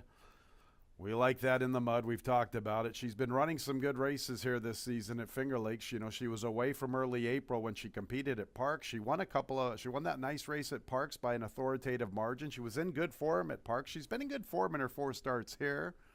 You'd have to think she is probably the one to beat. The tough part is Dylan Clark's barn, and I love Dylan to death. He's a great kid, and I think he's a heck of a trainer, but boy, he's having a tough time this season. Got to call it out, 3%. I know the barn is much better than the numbers indicate. A lot of seconds, a lot of thirds. Jackie Be Good.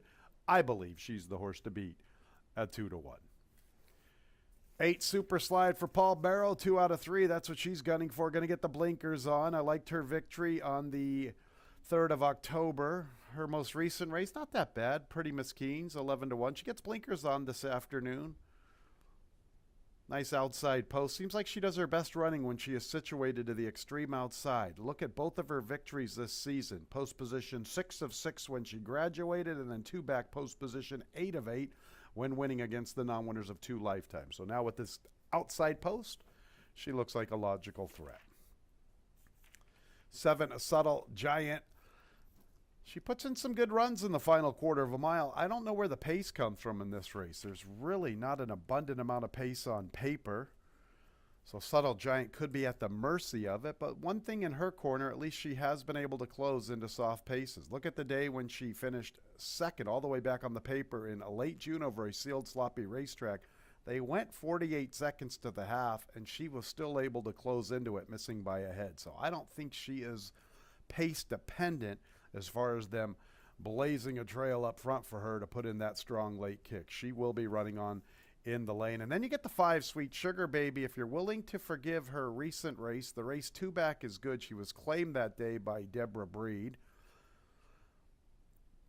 The race 3 back is no good. The race 4 back is good. In fact, all the races up to that were pretty good. So 2 out of her last 3 races have kind of been clunkers. Not sure what's been going on with Sweet Sugar Baby, but I know she is capable on her best day of being a threat against this group. Jackie Be Good, my top pick here in the nightcap. 2 and 3 carry it over for the pick 5. We will know all about the nightcap here in a couple of minutes.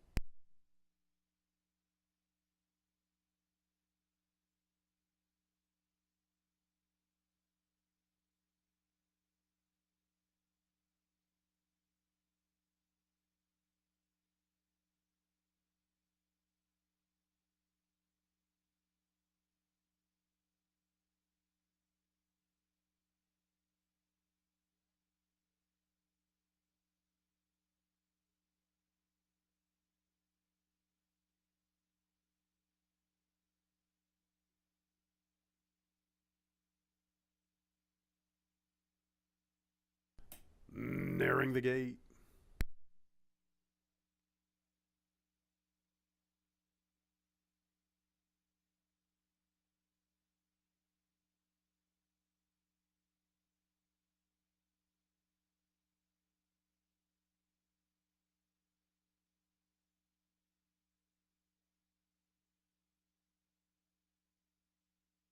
It's post time for the Wednesday nightcap.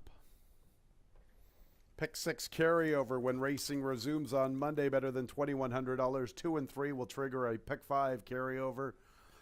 12:15 first post on Monday. Got to roll those clocks back this weekend. 12:15 for the final 9 days of the 2023 season here at Finger Lakes Gaming and Racetrack. How time flies, especially here in 2023, already down to the final 3 weeks of the season. Breeders' Cup action come on out Friday and Saturday. All sorts of great things happening on the track, and you want to be part of that Finger Lakes, our Finger Lakes bonusbets.com to get those loftier percentages on the Santa Anita action on Friday and Saturday. All the way up to Sweet Sugar Baby. She and Jackie Be Good are both a 2-1. Sweet Sugar Baby's the current favorite. Subtle Giant and Super Slide are both 3-1. Sweet Sugar Baby is in. Here's Subtle Giant. One more to load. Super Slide to the outside.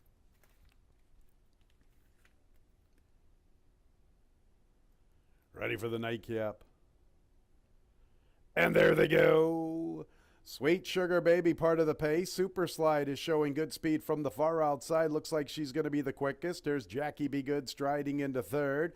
Then Subtle Giant, Tracy's Girl, and Yes, Your Honor is the last of 6. And Super Slide has the lead. The killer crossover for Super Slide. She leads by better than a length to Sweet Sugar Baby. Jackie Be Good's in a tight spot from the rail right off the leader's heels. And she's going to have to bide her time and put on the brakes. Subtle Giant, a much cleaner trip for her. A much clearer path to the leader line from the outside. Taking over third as Jackie Be Good's back to the 4th spot. Break of at least 5 to Tracy's Girl and Yes, Your Honor. Super Slide, Sweet Sugar Baby. Subtle Giant comes with her run. Jackie Be Good had to tap on the brakes heading into the turn. Can she try to re-rally from the inside? Super Slide has the lead, and Sweet Sugar Baby chases her. And towards the inside is Jackie Be Good. Farther out, Subtle Giant, then Yes, Your Honor. Super Slide, Sweet Sugar Baby. Subtle Giant, Jackie Be Good. Super Slide trying to get to the line. Super Slide in the nightcap. Another one for Paul Barrow. Paul's having a great 2023. Sweet Sugar Baby was second, then Subtle Giant and Jackie Be Good checked in 4th.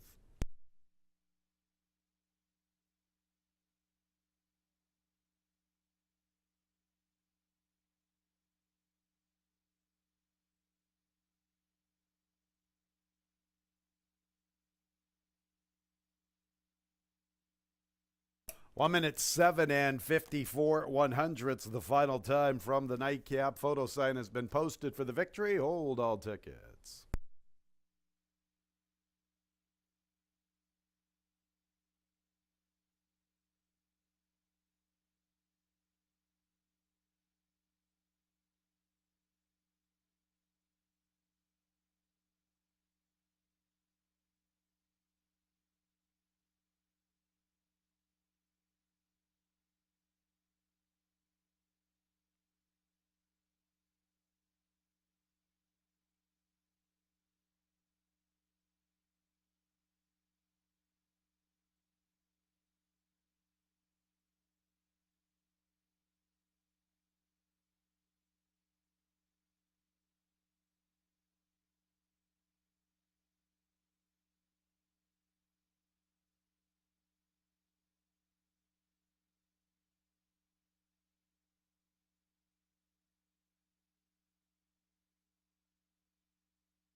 Eight, Super Slide first, second place 5, Sweet Sugar Baby, third place 7, Subtle Giant, fourth place 1, Jackie Be Good.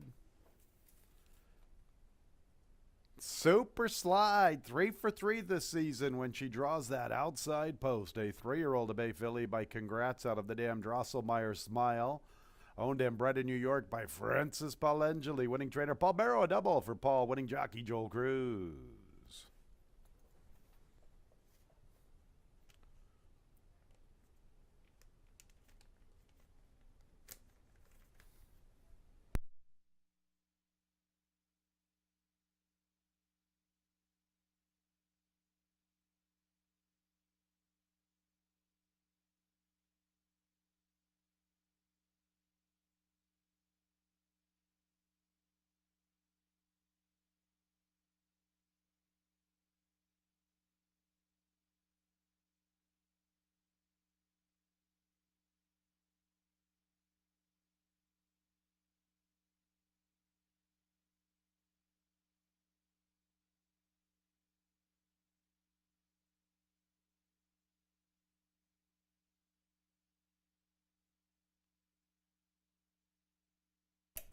And the nightcap is official. 7-8 late double $9, 8-5 exacta $19.20. 857 trifecta $12.62, 10-cent super 8571 $3.92.